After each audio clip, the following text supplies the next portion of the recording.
So ಹೇಗಾಗಿರಬಹುದು ಅನ್ನುವಂತಹ ಶಂಕೆಯನ್ನು ವ್ಯಕ್ತಪಡಿಸ್ತಾ ಇದ್ರು. ಸೊ ಆಲ್ಮೋಸ್ಟ್ ತಾಂತ್ರಿಕ ದೋಷ ಆಗೇನೆ ಈ ಒಂದು ಫ್ಲೈಟ್ ಪತನ ಆಗಿದೆ ಅಂತ ಈಗ ದೃಶ್ಯವನ್ನ ನೋಡ್ತಾ ಇದ್ವಿ. ಎಕ್ಸ್ಕ್ಲೂಸಿವ್ ಆದಂತಹ ದೃಶ್ಯ ಇದು. ಯಾವ ಒಂದು ಹಾಸ್ಟೆಲ್ ಕಟ್ಟಡದ ಮೇಲೆ ಆ ಒಂದು ಫ್ಲೈಟ್ ಏನು ಬಿದ್ದಿದೆಯಲ್ಲ, ಆ ಹಾಸ್ಟೆಲ್ನ ಒಳಭಾಗದಲ್ಲಿ ಇರುವಂತಹ ಚಿತ್ರಣ, ಸದ್ಯದ ಚಿತ್ರಣ. ಹಾಸ್ಟೆಲ್ನ ಒಳಗೆ ಈ ರೀತಿ ಆಗಿದೆ, ಎಲ್ಲವೂ ಸುಟ್ಟು ಹೋಗ್ಬಿಟ್ಟಿದೆ. ಕೇವಲ ಗೋಡೆ ಕಂಬಗಳು ಮಾತ್ರ ಕಾಣಸಿಗ್ತಾ ಇರುವಂತದ್ದು. ಉಳಿದಿದ್ದೆಲ್ಲವೂ ಕೂಡ ಆ ಬೆಡ್ಗಳು ಕೆಳಗೆ ಬಿದ್ದಿರೋದನ್ನು ನೋಡಬಹುದು ನೀವು. ಅಲ್ಲಿ ರಕ್ಷಣಾ ಕಾರ್ಯಾಚರಣೆ ನಡೀತಾ ಇದೆ. ಈ ಮಟ್ಟಿಗೆ ಈ ತೀವ್ರತೆಯಲ್ಲಿ ಆದಂತಹ ಹಾನಿ ಆ ಹಾಸ್ಟೆಲ್ ಮೇಲೆ. ಸೊ ಸಹಜವಾಗಿ ಒಂದಿಷ್ಟು ಸಾವು ನೋವುಗಳು ಸಂಭವಿಸಿರುತ್ತೆ. ಆ ಬಗ್ಗೆ ಡೀಟೇಲ್ಸ್ಗಳು ಬರಬೇಕಾಗುತ್ತೆ. ಗಾಯಗೊಂಡಂತಹ ವಿದ್ಯಾರ್ಥಿನಿಯರಿಗೆ, MBBS ಓದ್ತಾ ಇರುವಂತಹ ವಿದ್ಯಾರ್ಥಿನಿಯರು ಎಲ್ಲರೂ ಕೂಡ ಆ ವಿದ್ಯಾರ್ಥಿನಿಯರಿಗೆ ಹಾಸ್ಪಿಟಲ್ನಲ್ಲಿ ಟ್ರೀಟ್ಮೆಂಟ್ ಕೊಡುವಂತ ಕೆಲಸ ಆಗ್ತಾ ಇದೆ. ರಕ್ಷಣಾ ಕಾರ್ಯಾಚರಣೆ ಆ ಹಾಸ್ಟೆಲ್ ಅಂದ್ರೆ ಆ ಫ್ಲೈಟ್ ಬಿದ್ದಂತ ಜಾಗದಲ್ಲಿ ನಡೀತಾ ಇರುವಂತಹ ದೃಶ್ಯಗಳು. NDRF ಸಿಬ್ಬಂದಿಗಳು ದೌಡಾಯಿಸಿದ್ದಾರೆ. ಆಲ್ಮೋಸ್ಟ್ ಈಗ 90 ಜನ ಆ ಟೀಮ್ ಅಲ್ಲಿ ಬಂದಿದೆ ಅಂತ ಮಾಹಿತಿ ಸಿಗ್ತಾ ಇದೆ. NDRF ಸಿಬ್ಬಂದಿಗಳು 90 ಜನ ಇದ್ದಾರಂತೆ. ಇನ್ನೊಂದಿಷ್ಟು ಸಂಖ್ಯೆಯಲ್ಲಿ ಜನರನ್ನ ಸೂರತ್ನಿಂದ ಕರೆಸಿಕೊಳ್ಳಲಾಗ್ತಾ ಇದೆ. ಇನ್ನು ಇದರ ಜೊತೆಗೆ ಸರ್ದಾರ್ ವಲ್ಲಭಭಾಯಿ ಪಟೇಲ್ ಅಂತಾರಾಷ್ಟ್ರೀಯ ವಿಮಾನ ನಿಲ್ದಾಣ ಏನಿದೆ, ಈ ಒಂದು ಫ್ಲೈಟ್ ಟೇಕ್ ಆಫ್ ಆಗಿರುವಂತಹ ಒಂದು ನಿಲ್ದಾಣ, ಅದನ್ನ ಸಂಜೆವರೆಗೂ ಕ್ಲೋಸ್ ಮಾಡಲಾಗಿದೆ. ಆಲ್ಮೋಸ್ಟ್ 5ರಿಂದ 6 ಗಂಟೆಯ ತನಕ ಕ್ಲೋಸ್ ಮಾಡಲಾಗಿದೆ. ಯಾವುದೇ ರೀತಿಯಾದಂತಹ ಕಾರ್ಯಾಚರಣೆ ಇರೋದಿಲ್ಲ. ಇಲ್ಲಿಗೆ ಬರಬೇಕಾಗಿರುವಂತಹ ಎಲ್ಲ ಫ್ಲೈಟ್ಗಳನ್ನ ಬೇರೆ ಕಡೆ ಡೈವರ್ಟ್ ಮಾಡಿರ್ತಾರೆ ಸಹಜವಾಗಿ. ಯಾಕಂದ್ರೆ ಆಗಿರುವಂತಹ ಈ ಒಂದು ದುರಂತದ ಬಗ್ಗೆ ಎಲ್ಲರೂ ಕಾನ್ಸಂಟ್ರೇಟ್ ಮಾಡ್ತಾ ಇರ್ತಾರೆ. ಸೊ ಹಾಗಾಗಿ ಏರ್ಪೋರ್ಟ್ನ ಬ್ಲಾಕ್ ಮಾಡಲಾಗಿದೆ.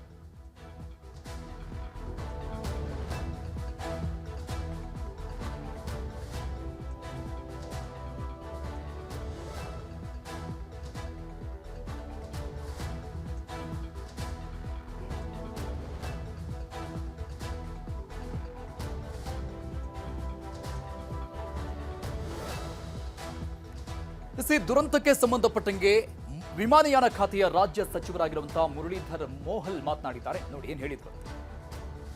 अभी तो वहाँ की जो गवर्नमेंट है, स्टेट गवर्नमेंट के साथ हमारे अधिकारी संपर्क में है. राहत बचाव का कार्य भी शुरू हो गया है. माननीय HM सर, देश के गृह मंत्री अमित भाई भी वहाँ पे पहुँच रहे हैं. तो अभी सभी स्तर पे कार्रवाई शुरू है, काम शुरू है. अभी तक तो जांच चल रही है. अभी कुछ हम इस पे बात करना उचित नहीं होगा, लेकिन उसकी जांच चल रही है. मैंने अभी भी मिनिस्ट्री में सभी वरिष्ठ अधिकारियों के साथ मैंने मीटिंग भी करी है, लेकिन उसका सामने आएगा एक्चुअली रीजन क्या है, वो सामने भी आएगा. लेकिन अब तो पहला काम हमारा है कि वहाँ के राहत बचाव का कार्य में हमें ध्यान देना है. पहले वो तो काम करना. अभी तो कुल 242 लोग थे, 230 उसमें यात्री थे, 12 क्रू मेंबर्स थे. तो अभी तक तो कैजुअलिटी आ रही है सामने. अभी तक कोई ऑफिशियली कैजुअलिटी हम नहीं बोल रहे हैं. सभी जांच भी चल रही है. पहले तो राहत बचाव का काम शुरू है. पहले तो इन लोगों को बाहर निकालना है. इनको इमीडिएटली वहाँ पे मेडिकल इमरजेंसी को पहले उनको वहाँ पे हॉस्पिटल में शिफ्ट करना है, मदद करना है. तो एक थोड़ी देर के बाद वो भी हमारे सामने आ जाए. नहीं, हमारे मिनिस्टर के, हमारे सेक्रेटरी थे, बाकी सब वरिष्ठ अधिकारी थे. तो वही चल रहा है कि एक्चुअली उसका रीजन क्या, उसका कारण क्या है, एक्चुअली उसमें कैजुअलिटी कितनी हुई है, एक्चुअली हमें अभी इमरजेंसी में क्या क्या करना है, राज्य सरकार से संपर्क करके वहाँ की फैसिलिटीज में क्या क्या मदद मुझसे अर्जेंसी में मिलनी है. तो इसी पे लाइन पे अभी मीटिंग हुई है. और मैं भी अभी ये मीटिंग खत्म करके अहमदाबाद निकला हूँ. रूपानी साहब का नाम आ रहा है कि वो भी फ्लाइट पे थे. क्या इसके बारे में कुछ अभी देखना पड़ेगा. देखते हैं क्या होता है. ಇದು ವಿಮಾನಯಾನ ರಾಜ್ಯ ಖಾತೆಯ ಸಚಿವರಾಗಿರುವಂತಹ ಮುರಳೀಧರ್ ಮೋಹಲ್ ಮಾತನಾಡಿರುವಂಥದ್ದು. ಏನೆಲ್ಲ ಮುಂದಿನ ಕಾರ್ಯಾಚರಣೆಗಳು ಆಗ್ತಾ ಇದೆ ಅನ್ನುವಂಥ ಡೀಟೇಲ್ಸ್ ಅನ್ನು ಕೊಡ್ತಾ ಇದ್ರು. ಜೊತೆಗೆ ಸಾವನ್ನಪ್ಪಿದವರಿಗೆ ಸಂತಾಪಗಳನ್ನು ಸೂಚಿಸಿ ಮಾತನಾಡಿದ್ರು ಮುರಳೀಧರ್ ಮೋಹಲ್, ರಾಜ್ಯ ವಿಮಾನಯಾನ ಖಾತೆ ಸಚಿವರು. ಕಾರ್ಯಾಚರಣೆಯ ದೃಶ್ಯಗಳಿದು. ಅದು ಫ್ಲೈಟ್ನ ಬಿಡಿ ಭಾಗನ ಅಥವಾ ಆ ಫ್ಲೈಟ್ ಬಿದ್ದಂಥ ಸಂದರ್ಭದಲ್ಲಿ ಇಲ್ಲಿನ ನೆಲದ ಮೇಲಿದ್ದಂತಹ ಏನಾದರೂ ಪಡಿಯುಳಿಕನ ಗಾಡಿನ, ಕಾರ, ಏನು ಎತ್ತ, ಅದ್ರ ಬಗ್ಗೆ ಗೊತ್ತಾಗಬೇಕಾಗತ್ತೆ. ಇನ್ನು ಒಂದಿಷ್ಟು ವೆಹಿಕಲ್ಗಳು ಕೂಡ ಸುಟ್ಟು ಹೋಗಿದ್ದಾವೆ ಅನ್ನುವಂಥ ಮಾಹಿತಿ ಸಿಗ್ತಾ ಇದೆ. ಸಹಜವಾಗಿ ಆ ರೋಡ್ನಲ್ಲಿ ಓಡಾಡ್ತಾ ಇದ್ದಂಥ ವೆಹಿಕಲ್ಸ್ಗಳು, ಆ ಗಾಡಿಗಳಲ್ಲಿ, ಆ ವೆಹಿಕಲ್ಗಳಲ್ಲಿ ಎಷ್ಟು ಜನ ಇರ್ತಾರೆ. ಇನ್ನು ಈ ಹಾಸ್ಟೆಲ್ ಮೇಲೇನು ಫ್ಲೈಟ್ ಬಿದ್ದೋಗಿದೆ. ಆ ಹಾಸ್ಟೆಲ್ ಅಕ್ಕಪಕ್ಕದಲ್ಲಿ ಸಹಜವಾಗಿ ಜನವಸತಿ ಇರುತ್ತೆ, ಅಂಗಡಿಗಳಿರುತ್ತೆ, ಹೋಟೆಲ್ಗಳಿರುತ್ತೆ, ಮೆಡಿಕಲ್ ಶಾಪ್ಗಳಿರುತ್ತೆ. ಸೊ ಈ ರೀತಿಯಾಗಿ ಫ್ಲೈಟ್ ಬಿದ್ದಂಥ ಸಂದರ್ಭದಲ್ಲಿ ಅಲ್ಲಿ ಎಷ್ಟರ ಮಟ್ಟಿಗೆ ಡ್ಯಾಮೇಜ್ ಆಗಿದೆ, ಅಲ್ಲಿ ಎಷ್ಟರ ಮಟ್ಟಿಗೆ ಜನ ಸತ್ತೋಗಿದ್ದಾರೆ, ಆ ಬಗ್ಗೆ ಸಹಜವಾಗಿ ಮಾಹಿತಿಗಳು ಸಿಗ್ತಾ ಹೋಗುತ್ತೆ ಮುಂದಿನ ಕೆಲವು ಟೈಮ್ನಲ್ಲಿ. MBBS ಹಾಸ್ಟೆಲ್ಗೆ ನುಗ್ಗಿದ ಸಮಯದಲ್ಲಿ ಆದಂತಹ ಡ್ಯಾಮೇಜ್ನ ಪರಿಣಾಮವನ್ನು ನೋಡ್ತಾ ಇದ್ದೀವಿ. ವಿಮಾನ ದುರಂತ ಆಘಾತಕ್ಕೀಡು ಮಾಡಿದೆ. ಈ ಒಂದು ದುರಂತ ಆಘಾತಕ್ಕೆ ಈಡು ಮಾಡಿದೆ. ಎಕ್ಸ್ನಲ್ಲಿ ಆಘಾತವನ್ನು ವ್ಯಕ್ತಪಡಿಸಿದ್ದಾರೆ ಪ್ರಧಾನಿ ನರೇಂದ್ರ ಮೋದಿ. ಅತ್ಯಂತ ಬೇಸರದ ಸಂಗತಿ ಅಂತ ಹೇಳಿದ್ದಾರೆ ಪ್ರಧಾನಿ ನರೇಂದ್ರ ಮೋದಿ ಅವರು. ಇದೊಂದು ಅತ್ಯಂತ ಬೇಸರದ ಸಂಗತಿ, ಪದಗಳಲ್ಲಿ ಹೇಳಲಾಗದಷ್ಟು ಆಘಾತಕಾರಿಯಾಗಿದೆ. ಅಂಥ ದುರಂತ ಇದು. ಸಂಬಂಧಪಟ್ಟ ಸಚಿವರ ಜೊತೆ ನಿರಂತರ ಸಂಪರ್ಕದಲ್ಲಿದ್ದೇವೆ ಸರ್ಕಾರ, ಕೇಂದ್ರ ಸರ್ಕಾರ. ಈ ಘಟನೆಗೆ ವಿಷಾದವನ್ನು ವ್ಯಕ್ತಪಡಿಸಿದ್ದಾರೆ ಪ್ರಧಾನಿ ಮೋದಿ ಅವರು ಎಕ್ಸ್ ಖಾತೆಯಲ್ಲಿ ಪೋಸ್ಟ್ ಮಾಡಿರುವಂತಹ ಲೈನ್ಸ್ ಇದು. ಹೃದಯವನ್ನ ಘಾಸಿ ಮಾಡಿದಂತಹ ದುರಂತ ಅಂತ ಬಣ್ಣಿಸಿದ್ದಾರೆ ಪ್ರಧಾನಿ ಮೋದಿ. ಇಂಥದ್ದೊಂದು ದುರಂತ ಆಗಬಾರ್ದಾಗಿತ್ತು. ಸಂಬಂಧಪಟ್ಟಂತಹ ಹಿರಿಯ ಅಧಿಕಾರಿಗಳ ಜೊತೆಗೆ, ಸಚಿವರ ಜೊತೆಗೆ ನಿರಂತರ ಸಂಪರ್ಕದಲ್ಲಿದ್ದೀವಿ ಅಂತ ಬರೆದುಕೊಂಡಿದ್ದಾರೆ ಪ್ರಧಾನಿ ನರೇಂದ್ರ ಮೋದಿ. ದುರಂತಕ್ಕೆ ವಿಷಾದ ವ್ಯಕ್ತಪಡಿಸಿದ್ದಾರೆ. ಸಹಜವಾಗಿ ಇಡೀ ದೇಶಾನೇ ಕಂಡು ಕೇಳರಿಯದಂತಹ ಒಂದು ವಿಮಾನದ ದುರಂತಕ್ಕೆ ನಾವೆಲ್ಲ ಸಾಕ್ಷಿ ಆಗ್ತಾ ಇರುವಂಥದ್ದು ದುರಾದೃಷ್ಟ ನಿಜಕ್ಕೂ ಕೂಡ. ಈ ಒಂದು ಫ್ಲೈಟ್ನಲ್ಲಿ ಬೇರೆ ಬೇರೆ ದೇಶಕ್ಕೆ ತೆರಳುತ್ತಾ ಇದ್ದಂತಹ ಅನೇಕ ಪ್ರಯಾಣಿಕರು ಕೂಡ ಇದ್ರು. ಯಾವ್ಯಾವ ಕಾರಣಕ್ಕಾಗಿ ಭಾರತಕ್ಕೆ ಬಂದಿದ್ರೋ ಗೊತ್ತಿಲ್ಲ. ಸಹಜವಾಗಿ ಟ್ರಾವೆಲ್ಗೆ ಅಂತ ಬಂದಿರ್ತಾರೆ, ಒಂದಿಷ್ಟು ಜನ ಟ್ರೀಟ್ಮೆಂಟ್ಗೆ ಅಂತ ಬಂದಿರ್ತಾರೆ. ಸೊ ಈ ರೀತಿಯಾಗಿ ಬಂದಂಥವರು ಕೂಡ ಮಸಣಕ್ಕೆ ಸೇರಿರುವಂತಹ ಟೈಮ್ ಅತ್ಯಂತ ಬೇಸರದ ಸಂಗತಿ ಅಂತ ಹೇಳಿದ್ದಾರೆ ಪ್ರಧಾನಿ ನರೇಂದ್ರ ಮೋದಿ. ಊಟ ಮಾಡುವಾಗಲೇ ಹಾಸ್ಟೆಲ್ಗೆ ನುಗ್ಗಿದೆ ವಿಮಾನ. ನಿಜಕ್ಕೂ ಈ ಒಂದಿಷ್ಟು ಡೀಟೇಲ್ಸ್ಗಳನ್ನು ನೋಡ್ತಾ ಇದ್ರೆ ಕರಡು ಚುರುಕು ಕಾಣಿಸುತ್ತೆ. ಹಾಸ್ಟೆಲ್ನ ಮೆಸ್ನಲ್ಲಿದ್ದ 30 ಜನರಿಗೆ ಗಂಭೀರ ಗಾಯ ಆಗಿದೆ. ವಿಮಾನ ನುಗ್ಗುತ್ತಲೇ ಬೀಳ್ತಾ ಇದ್ದಂಗೆ ಹಾಸ್ಟೆಲ್ನಿಂದ ಜಿಗಿದು ಬಿಟ್ಟಿದ್ದಾರೆ ವಿದ್ಯಾರ್ಥಿಗಳು. ಜೀವ ಉಳಿಸ್ಕೊಂಡ್ರೆ ಸಾಕು ಅಂತ ಆ ಮೂಮೆಂಟ್ನಲ್ಲಿ ಕೈಯಲ್ಲಿದ್ದಂಥ ತಟ್ಟೆಲ್ಲ ಬಿಸಾಕಿ ಕೆಳಗೆ ಜಿಗಿದಿದ್ದಾರೆ ಅಂತ ಕಾಣಿಸುತ್ತೆ. ಪಾಪ ಊಟ ಮಾಡ್ತಾ ಇದ್ರು. ಆಲ್ಮೋಸ್ಟ್ ಮಧ್ಯಾಹ್ನದ ಊಟದ ಸಮಯದಲ್ಲಿನೇ ಇಂಥದ್ದೊಂದು ದುರಂತ ಸಂಭವಿಸಿರೋದು. ಆಲ್ಮೋಸ್ಟ್ 1 ಗಂಟೆಯ ನಂತರದಲ್ಲಿ ಆದಂಥ ದುರಂತ ಇದು. ಆಗ ಹಾಸ್ಟೆಲ್ನಲ್ಲಿ ಸಹಜವಾಗಿ ಊಟಕ್ಕೆ ನಿಗದಿಯಾದಂಥ ಸಮಯ ಆಗಿರುತ್ತೆ. ಇಲ್ಲಿ ಕೂಡ ಹಾಸ್ಟೆಲ್ನ ವಿದ್ಯಾರ್ಥಿನಿಯರು ಊಟ ಮಾಡ್ತಾ ಇದ್ರಂತೆ. ಊಟ ಮಾಡುವಂಥ ಸಂದರ್ಭದಲ್ಲೇ ಇಂಥದ್ದೊಂದು ದುರಂತ ಸಂಭವಿಸಿದೆ. ಫ್ಲೈಟ್ ಹಾಸ್ಟೆಲ್ ಮೇಲೆ ಬಿದ್ದಿದೆ. ಬೀಳ್ತಾ ಇದ್ದಂಗೆ ವಿದ್ಯಾರ್ಥಿನಿಯರು ಆ ಹಾಸ್ಟೆಲ್ನ ಮಹಡಿಯಿಂದ ಜಿಗಿದಿದ್ದಾರೆ ಕೆಳಗೆ. हमारी बहन जा रही थी, 1 बजे जा रही थी प्लेन। 1:10 की फ्लाइट थी और जा रही थी लंदन। हेलो, कि लंदन जाने से पहले ही क्रैश हो गया प्लेन। हमारी बहन जा रही थी 1 बजे जा रही थी प्लेन। 1:10 की फ्लाइट थी और जा रही थी लंदन। हेलो, कि लंदन जाने से रमीला बेन, आप कौन था वहाँ पे और हॉस्टल में कौन क्या काम कर रहे थे? मेरा लड़का है ना, वो ब्रेक पड़ा था खाने का, तो हॉस्टल में खाने गया था इधर। यानी हॉस्टल में ही प्लेन क्रैश हुआ, पर मेरे लड़का को कुछ हुआ नहीं। बात हुई मेरी, और इसके भाईबंद है ज्यादा हुए तो लोग मर गए। ये फिर मेरे लड़का को देखने जाना है अंदर मेरे को। अभी क्या लड़के को क्या सिचुएशन है? लड़का बोला है कि मैं अच्छा दूसरे माल से कूदा था ना, तो थोड़ा खाली लगा है, ऐसा बोला है मेरे को। पर मैं जाऊँ अंदर तो मालूम पड़े ना ऐसा। ठीक है रमीला, ಹಾಸ್ಟೆಲ್ನಲ್ಲಿ ಕೆಲಸ ಮಾಡ್ತಾ ಇದ್ದಂಥವ್ರು ಅಂದ್ರೆ ಆ ಒಂದು ಮೂಮೆಂಟ್, ಆಕ್ಸಿಡೆಂಟ್ನ ಮೂಮೆಂಟ್ನಲ್ಲಿ ಏನೆಲ್ಲ ಆಯಿತು ಅನ್ನೋದನ್ನ ವಿವರಿಸ್ತಾ ಇದ್ರು. ಅವರ ಮಗನೋ ಅಥವಾ ಮೊಮ್ಮಗನೋ ಅಲ್ಲೇ ಹಾಸ್ಟೆಲ್ನಲ್ಲಿ ಇದ್ರಂತೆ. ಆ ಬಗ್ಗೆ ಅವರು ಮಾಹಿತಿಯನ್ನು ಕೊಡ್ತಾ ಇದ್ರು. ಬೋಯಿಂಗ್ ವಿಮಾನ ಅತಿ ದೊಡ್ಡದಾಗಿರುವಂತಹ ವಿಮಾನ ಇದು. 787 ಬೋಯಿಂಗ್ ಅನ್ನುವಂತಹ ಕಂಪನಿ ತಯಾರು ಮಾಡಿರುವಂತಹ ವಿಮಾನ. ತುಂಬಾ ಸೇಫೆಸ್ಟ್ ಆಗಿರುವಂತಹ ಫ್ಲೈಟ್ ಅನ್ನುವಂತಹ ಮಾಹಿತಿ ಕೂಡ ಇದೆ. 246 ಜನರನ್ನ ಹೊತ್ತೊಯ್ಯಬಲ್ಲದಂತಹ ಕೆಪಾಸಿಟಿ ಹೊಂದಿರುವಂತಹ ಫ್ಲೈಟ್ ಇದು. ಅತಿ ದೊಡ್ಡದಾಗಿರುತ್ತೆ ಇದರ ಸೈಜ್ ಕೂಡ. ನಾರ್ಮಲ್ ಫ್ಲೈಟ್ಗಳಿಗಿಂತ ಆಲ್ಮೋಸ್ಟ್ 3 ರಿಂದ 4 ಪಟ್ಟು ದೊಡ್ಡದಾಗಿರುತ್ತೆ. 246 ಜನ ಎಟ್ ಎ ಟೈಮ್ ಪ್ರಯಾಣ ಮಾಡಬಹುದು ಅಂತ ಇದ್ರೆ, ಅದು ಕೂಡ ಅಹಮದಾಬಾದ್ನಿಂದ London, UK, United Kingdom, Britain ದೇಶದ ರಾಜಧಾನಿ ಆಗಿರುವಂತಹ ಲಂಡನ್ಗೆ ಅಹಮದಾಬಾದ್ನಿಂದ ಇಷ್ಟು ದೊಡ್ಡ ಫ್ಲೈಟ್ ಹೋಗುತ್ತೆ ಅಂದ್ರೆ ಅದರ ಕೆಪಾಸಿಟಿ ಯಾವ ರೀತಿಯಾಗಿರಬಹುದು ಅನ್ನೋದನ್ನ ಯೋಚನೆ ಮಾಡಿ.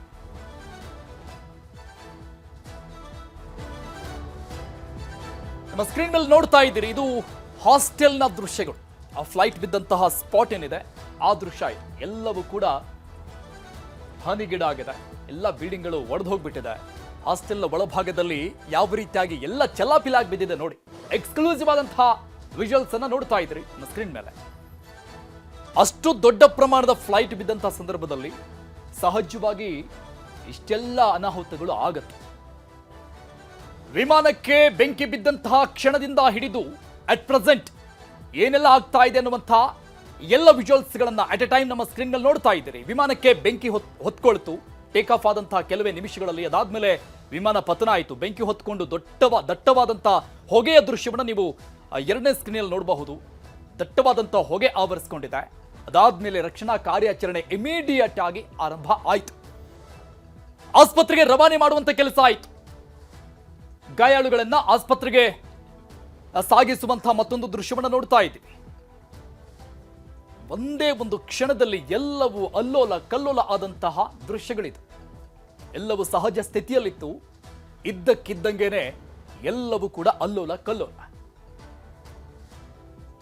ಆ ಬಿಲ್ಡಿಂಗ್ನ ಪರಿಸ್ಥಿತಿ ಅಂತೂ ನೋಡೋಕೆ ಆಗ್ತಾ ಇಲ್ಲ. ಆ ರೀತಿಯಾಗಿ ಹೋಗಿದೆ. ಹಾಸ್ಟೆಲ್ ಅಂದಮೇಲೆ ಸಹಜವಾಗಿ ಸುಮಾರು ಫ್ಲೋರ್ಗಳಿರುವಂತಹ ಹಾಸ್ಟೆಲ್ ಅದು. ನೂರಾರು ಜನ ವಿದ್ಯಾರ್ಥಿನಿಯರು ಇದ್ರು ಅಂತ ಕಾಣಿಸುತ್ತೆ. ಆ ಬಗ್ಗೆ ಮಾಹಿತಿ ಬರಬೇಕಾಗತ್ತೆ. ಅಂಕಿ ಸಂಖ್ಯೆಗಳು ಎಷ್ಟು ಏನು ಎತ್ತ ಅಂತ, ಎಷ್ಟು ಜನರಿಗೆ ಗಾಯ ಆಗಿದೆ, ಎಷ್ಟು ಜನ ಅಲ್ಲಿ ವಿದ್ಯಾರ್ಥಿನಿಯರು ಸಾವನ್ನಪ್ಪಿದ್ದಾರಾ, ಎಷ್ಟು ಜನ ಸಾವನ್ನಪ್ಪಿರಬಹುದು, ಆ ಬಗ್ಗೆ ಮಾಹಿತಿಗಳು ಬರುತ್ತೆ. ಹಾಸ್ಟೆಲ್ ಮೇಲೆ ಬಿದ್ದಂತಹ ಸಂದರ್ಭದಲ್ಲಿ ಸಂಪೂರ್ಣವಾಗಿ ಹಾನಿಗೀಡಾಗಿದೆ ಆ ಒಂದು ಕಟ್ಟಡ. ಒಳಗಿದ್ದಂಥವರ ಪರಿಸ್ಥಿತಿ ಏನಾಗಿರಬಹುದು ಜಸ್ಟ್ ಇಮ್ಯಾಜಿನ್. ವಿಮಾನಕ್ಕೆ ಬೆಂಕಿ ಬಿದ್ದಂತಹ ಸಂದರ್ಭದಲ್ಲಿ ಹಿಡಿದು ಆ ಪತನದ ಸೆಕೆಂಡ್ನಿಂದ ಹಿಡಿದು ಏನೇನೆಲ್ಲ ಆಯಿತು ಅನ್ನುವಂತಹ ಕ್ಷಣದ ವಿಡಿಯೋಗಳಿದೆ. ಫ್ಲೈಟ್ ಕ್ರ್ಯಾಶ್ ಆದ ನಂತರದಲ್ಲಿ ಏನಾಯಿತು ಅನ್ನೋದರಿಂದ ಹಿಡಿದು ಗಾಯಾಳುಗಳನ್ನ ಆಸ್ಪತ್ರೆಗೆ ರವಾನೆ ಮಾಡುವ ತನಕ ಆ ದೃಶ್ಯಗಳನ್ನು ನೀವು ಮುಂದಿಡ್ತಾ ಇದ್ದೇವೆ. ಟೇಕ್ ಆಫ್ ಆದ ಕೂಡಲೇ ಗುಜರಾತ್ನ ಅಹಮದಾಬಾದ್ನಲ್ಲಿ ಇರುವಂತಹ ಮೇಘಾನಿ ಅನ್ನುವಂತಹ ಒಂದು ನಗರ, ಒಂದು ಜಾಗ, ಅಲ್ಲಿ ಒಂದು ಫ್ಲೈಟ್ ಕ್ರ್ಯಾಶ್ ಆಗಿದೆ ನೋಡಿ. ಬಿಲ್ಡಿಂಗ್ ಮೇಲೆ ಆ ಫ್ಲೈಟ್ನ ಅವಶೇಷ ಅಂತ ಅನ್ಸುತ್ತೆ. ಒಬ್ಬರು ಎಕ್ಸ್ಪರ್ಟ್ ಹೇಳ್ತಾ ಇದ್ರು, ಆ ಫ್ಲೈಟ್ನ ರೆಕ್ಕೆಗಳೇನಿರುತ್ತೆ ಅಕ್ಕಪಕ್ಕದಲ್ಲಿ 2 ರೆಕ್ಕೆಗಳು, ಆ ವಿಂಗ್ಸ್ ಅಲ್ಲಿನೇ ಫ್ಯೂಯಲ್ ಅನ್ನ ತುಂಬಿರ್ತಾರಂತೆ. ಸೊ ಬಹುತೇಕವಾಗಿ ಆ ರೆಕ್ಕೆಗಳೆಲ್ಲವೂ ಕೂಡ ಬ್ಲಾಸ್ಟ್ ಆಗಿರುತ್ತೆ. ಅಲ್ಲಿಂದಾನೇ ಬೆಂಕಿ ಹೊತ್ಕೊಂಡಿರುತ್ತೆ. ಈ ಬಿಲ್ಡಿಂಗ್ ಮೇಲೆ ಬಿದ್ದಿರುವಂತಹ ಅವಶೇಷ ಆ ಫ್ಲೈಟ್ನ ಮುಂಭಾಗ ಅಥವಾ ಹಿಂಭಾಗ ಅಂತ ಕಾಣಿಸುತ್ತೆ. ಅಕ್ಕಪಕ್ಕದ ರೆಕ್ಕೆಗಳೆಲ್ಲವೂ ಕೂಡ ನುಚ್ಚು ನೂರಾಗಿ ಸುಟ್ಟು ಕರಕಲಾಗಿರುತ್ತೆ ಸಹಜವಾಗಿ. ಯಾಕಂದ್ರೆ ಆ ರೆಕ್ಕೆಗಳಲ್ಲೇನೆ ಫ್ಯೂಯಲ್ ಅನ್ನ ತುಂಬಿಸಿರ್ತಾರಂತೆ. 2 ಟ್ಯಾಂಕ್ಗಳಿರುತ್ತಂತೆ ಆ ಕಡೆ ಈ ಕಡೆ. ಸೊ ಎಕ್ಸ್ಪರ್ಟ್ಸ್ಗಳು ಹೇಳ್ತಾ ಇದ್ರು. 53 ಜನ ಬ್ರಿಟನ್ ಪ್ರಜೆಗಳು, 7 ಜನ ಪೋರ್ಚುಗಲ್, ಈ ರೀತಿಯಾಗಿ ಬೇರೆ ಬೇರೆ ದೇಶಕ್ಕೆ ಹೋಗ್ತಾ ಇದ್ರು ಅಹಮದಾಬಾದ್ನಿಂದ. ದುರಂತ ಅಂತ್ಯದಲ್ಲಿ ಮಡಿದಿದ್ದಾರೆ. ಈಗ 130 ಅಂತ ಹೇಳ್ತಾ ಇದ್ದಾರೆ. ಈಗ 242 ಜನರ ಪೈಕಿ ಫ್ಲೈಟ್ನ ಸಿಬ್ಬಂದಿಗಳು ಸೇರಿದಂಗೆ, ಪೈಲಟ್ಗಳು ಸೇರಿದಂಗೆ 130 ಜನ ಸತ್ತೋಗಿದ್ದಾರೆ ಅಂತ ಸದ್ಯಕ್ಕಿರುವಂಥ ಮಾಹಿತಿ. ಉಳಿದಂಥವರಿಗೆ ಬಹಳಷ್ಟು ಗಂಭೀರ ಗಾಯಗಳು ಆಗಿದೆ ಅಂತ ಹೇಳಲಾಗ್ತಾ ಇದೆ. But not sure. ಈ ದುರಂತದ ದೃಶ್ಯಗಳನ್ನು, ಒಂದೊಂದು ದೃಶ್ಯಗಳನ್ನು ನೋಡ್ತಾ ಇದ್ರೆ ಫ್ಲೈಟ್ನಲ್ಲಿ ಇರುವಂಥವ್ರು ಯಾರು ಕೂಡ ಬದುಕು ಉಳಿಯೋದಕ್ಕೆ ಸಾಧ್ಯನೇ ಇಲ್ಲ ಅಂತ ಅನಿಸುತ್ತೆ. ಆ ಮೂಮೆಂಟ್, ಆ ದೊಡ್ಡ ಮಟ್ಟದ ಬೆಂಕಿಯನ್ನು ಗಮನಿಸ್ತಾ ಇದ್ದಾರೆ ನೋಡಿ. ಒಂದು ದೊಡ್ಡ ಬಾಂಬ್ ಬ್ಲಾಸ್ಟ್ ಆದಂಥ ರೀತಿಯಲ್ಲಿ ಏನು ಕಾಣಿಸ್ತಾ ಇದೆ. ಈ ರೀತಿಯಾಗಿ ಬ್ಲಾಸ್ಟ್ ಆದಂಥ ಸಂದರ್ಭದಲ್ಲಿ ಮನುಷ್ಯ ಬದುಕೋದಕ್ಕೆ ಸಾಧ್ಯ ಅನ್ನೋಂಥ ಯೋಚನೆ ಬರುತ್ತೆ ಸಹಜವಾಗಿ. ಇನ್ ಕೇಸ್ ಏನಾದರೂ ಬದುಕುಳಿದಿದ್ರೆ ಪವಾಡ. ಅಟ್ ಪ್ರೆಸೆಂಟ್ 133 ಜನ ಸಾವನ್ನಪ್ಪಿದ್ದಾರೆ ಫ್ಲೈಟ್ನಲ್ಲಿ ಇರುವಂಥವರು ಅಂತ ಹೇಳಲಾಗ್ತಾ ಇದೆ. ಆ ರೀತಿಯಾದಂಥ ಮಾಹಿತಿಗಳು ಸಿಗ್ತಾ ಇದೆ ನೋಡಿ. ಕೆಲವು ನಿಮಿಷಗಳ ಹಿಂದೆ, ಜಸ್ಟ್ 5 ಮಿನಿಟ್ಸ್ ಹಿಂದೆ 130 ಅಂತ ಹೇಳ್ತಾ ಇದೆ. ಈಗ 133 133 ಜನ ಸಾವನ್ನಪ್ಪಿದ್ದಾರೆ ಅಂತ ಹೇಳಲಾಗ್ತಾ ಇದೆ. ಇದ್ರ ಜೊತೆಗೆ ಮತ್ತೊಂದು ದುರಂತ ಏನಂದ್ರೆ, ಇದು ಈ ಫ್ಲೈಟ್ ಏನಿದೆ ಬೋಯಿಂಗ್ 787 ಜನನಿಬೀಡ ಪ್ರದೇಶದಲ್ಲಿ ಸಿಟಿ ಮೇಲೆ ಬಿದ್ದಿರುವಂತಹ ಕಾರಣಕ್ಕೆ ಅಲ್ಲಿ ಕೆಳಗಡೆ ಎಷ್ಟು ಜನ ಸಾವನ್ನಪ್ಪಿದ್ದಾರೆ ಅನ್ನೋ ಮಾಹಿತಿ ಬರಬೇಕಾಗಿದೆ. ರೋಡ್ನಲ್ಲಿ ಓಡಾಡ್ತಾ ಇದ್ದಂಥವರು, ಮನೆ ಒಳಗಿದ್ದಂಥವರು, ಈಗ ಹಾಸ್ಟೆಲ್ ಮೇಲೆ ಏನು ಬಿದ್ದಿದೆ, MBBS ವಿದ್ಯಾರ್ಥಿನಿಯರ ಹಾಸ್ಟೆಲ್ ಮೇಲೆ, ಆ ಹಾಸ್ಟೆಲ್ನಲ್ಲಿ ವಿದ್ಯಾರ್ಥಿನಿಯರು ಎಷ್ಟು ಜನ ಮೃತಪಟ್ಟಿದ್ದಾರೆ, ರಸ್ತೆಯಲ್ಲಿ ಓಡಾಡ್ತಾ ಇದ್ದಂಥ ವೆಹಿಕಲ್ಸ್ ಆ ವೆಹಿಕಲ್ಸ್ನಲ್ಲಿ ಎಷ್ಟು ಜನ ಇರ್ತಾರೆ, ಕಾರು, ಬಸ್ಸು, ಟೂ ವೀಲರ್ಸ್ ಓಡಾಡ್ತಾನೆ ಇರುತ್ತೆ. Main city ಮೆಘನಿ. ಸೊ ಅಲ್ಲಿ ಎಷ್ಟು ಜನ ಸಾವನ್ನಪ್ಪಿರಬಹುದು. ಯಾಕಂದ್ರೆ ಅತಿ ದೊಡ್ಡ ಫ್ಲೈಟ್ ಇದು, ಚಿಕ್ಕ ಪುಟ್ಟ ಫ್ಲೈಟ್ ಅಲ್ಲ. 246 ಸೀಟ್ಗಳಿರುತ್ತೆ ಈ ಫ್ಲೈಟ್ನಲ್ಲಿ. ಓವರಾಲ್ ಲೆಂತ್ 63 ಮೀಟರ್ ಇರುತ್ತೆ. 63 ಮೀಟರ್ ಬೋಯಿಂಗ್ 787. ವಿಂಗ್ ಸ್ಪ್ಯಾನ್ ಅಂದ್ರೆ ಅದರ ಸುತ್ತಳತೆ ಬಂದ್ಬಿಟ್ಟು 60 ಮೀಟರ್ ಇರುತ್ತೆ. ಅಷ್ಟು ದೊಡ್ಡದಾಗಿರುವಂತಹ ಫ್ಲೈಟ್. ಕೆಲವೇ ಕ್ಷಣಗಳಲ್ಲಿ ದುರಂತ ಸ್ಥಳಕ್ಕೆ ಅಮಿತ್ ಶಾ, ಕೇಂದ್ರ ಗೃಹ ಸಚಿವರು ಬರ್ತಾ ಇದ್ದಾರೆ. ವಿಶೇಷ ವಿಮಾನದಲ್ಲಿ ಆಗಮಿಸ್ತಾ ಇದ್ದಾರೆ ಅಮಿತ್ ಶಾ. ದೆಹಲಿಯಿಂದ ಅಹಮದಾಬಾದ್ಗೆ ಅಮಿತ್ ಶಾ ಅವರು ಆಗಮಿಸ್ತಾ ಇದ್ದಾರೆ. ಸಹಜವಾಗಿ ಅವರ ತವರು ರಾಜ್ಯ ಗುಜರಾತ್, ಪ್ರಧಾನಿ ನರೇಂದ್ರ ಮೋದಿ ಅವರ ರಾಜ್ಯವೂ ಕೂಡ. ಇಂಥದ್ದೊಂದು ದುರಂತಕ್ಕೆ ಗುಜರಾತ್, ಅಹಮದಾಬಾದ್ ಸಾಕ್ಷಿ ಆಗಿರೋದು. ಕೇಂದ್ರ ಗೃಹ ಸಚಿವ ಅಮಿತ್ ಶಾ ಅವರು ಬರ್ತಾ ಇದ್ದಾರೆ. ಯಾಕಂದ್ರೆ ಸಣ್ಣ ಪುಟ್ಟ ಕ್ರಾಶ್ ಅಲ್ಲ ಇದು. ಜನನಿಬಿಡ ಪ್ರದೇಶದಲ್ಲಿ ಆಗಿರುವಂತಹ ಅತಿ ದೊಡ್ಡ ಅನಾಹುತ. 100 ಸಾವುಗಳು ಅಟ್ ಎ ಟೈಮ್ ಸಂಭವಿಸಿದೆ ಅಂದ್ರೆ ಜಸ್ಟ್ ಇಮ್ಯಾಜಿನ್ ಮಾಡ್ಕೋಬಹುದು ಆ ದುರಂತದ ಸನ್ನಿವೇಶ ಯಾವ ರೀತಿಯಾಗಿ ಇರಬಹುದು ಅಂತ.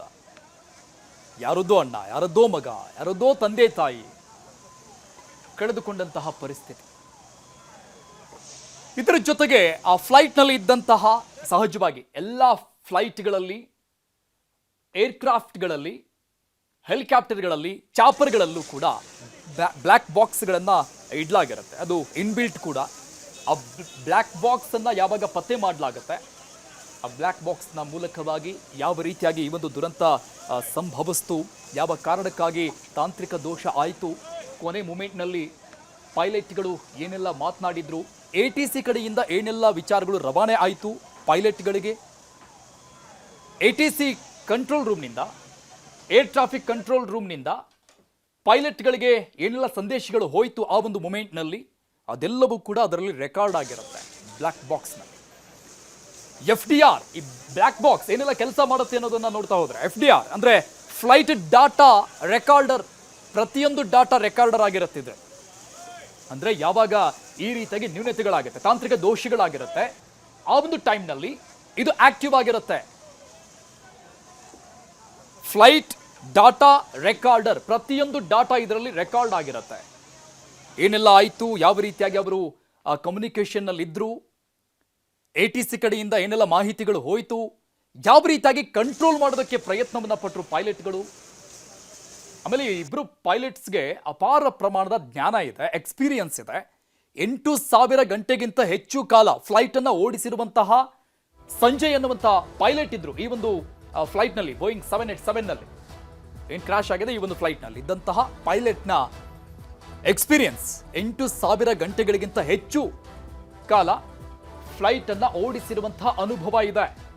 ಎಂಥ ಮೂಮೆಂಟ್ ಬಂದರೂ ಕೂಡ ಈ ರೀತಿಯಾಗಿ ತಾಂತ್ರಿಕ ದೋಷಗಳು ಆದಂತಹ ಸಂದರ್ಭದಲ್ಲಿ, ಟೆಕ್ನಿಕಲ್ ಪ್ರಾಬ್ಲಮ್ ಆದಂತಹ ಸಂದರ್ಭದಲ್ಲಿ ಆ ಫ್ಲೈಟ್ ಅನ್ನ ಕಂಟ್ರೋಲ್ಗೆ ತೆಗೆದುಕೊಂಡು ಸೇಫ್ ಆಗಿ ಲ್ಯಾಂಡ್ ಮಾಡುವಂತಹ ಪರಿಣಿತಿ ಹೊಂದಿರುವಂತಹ ಪೈಲಟ್ಗಳಿಬ್ರು ಕೂಡ.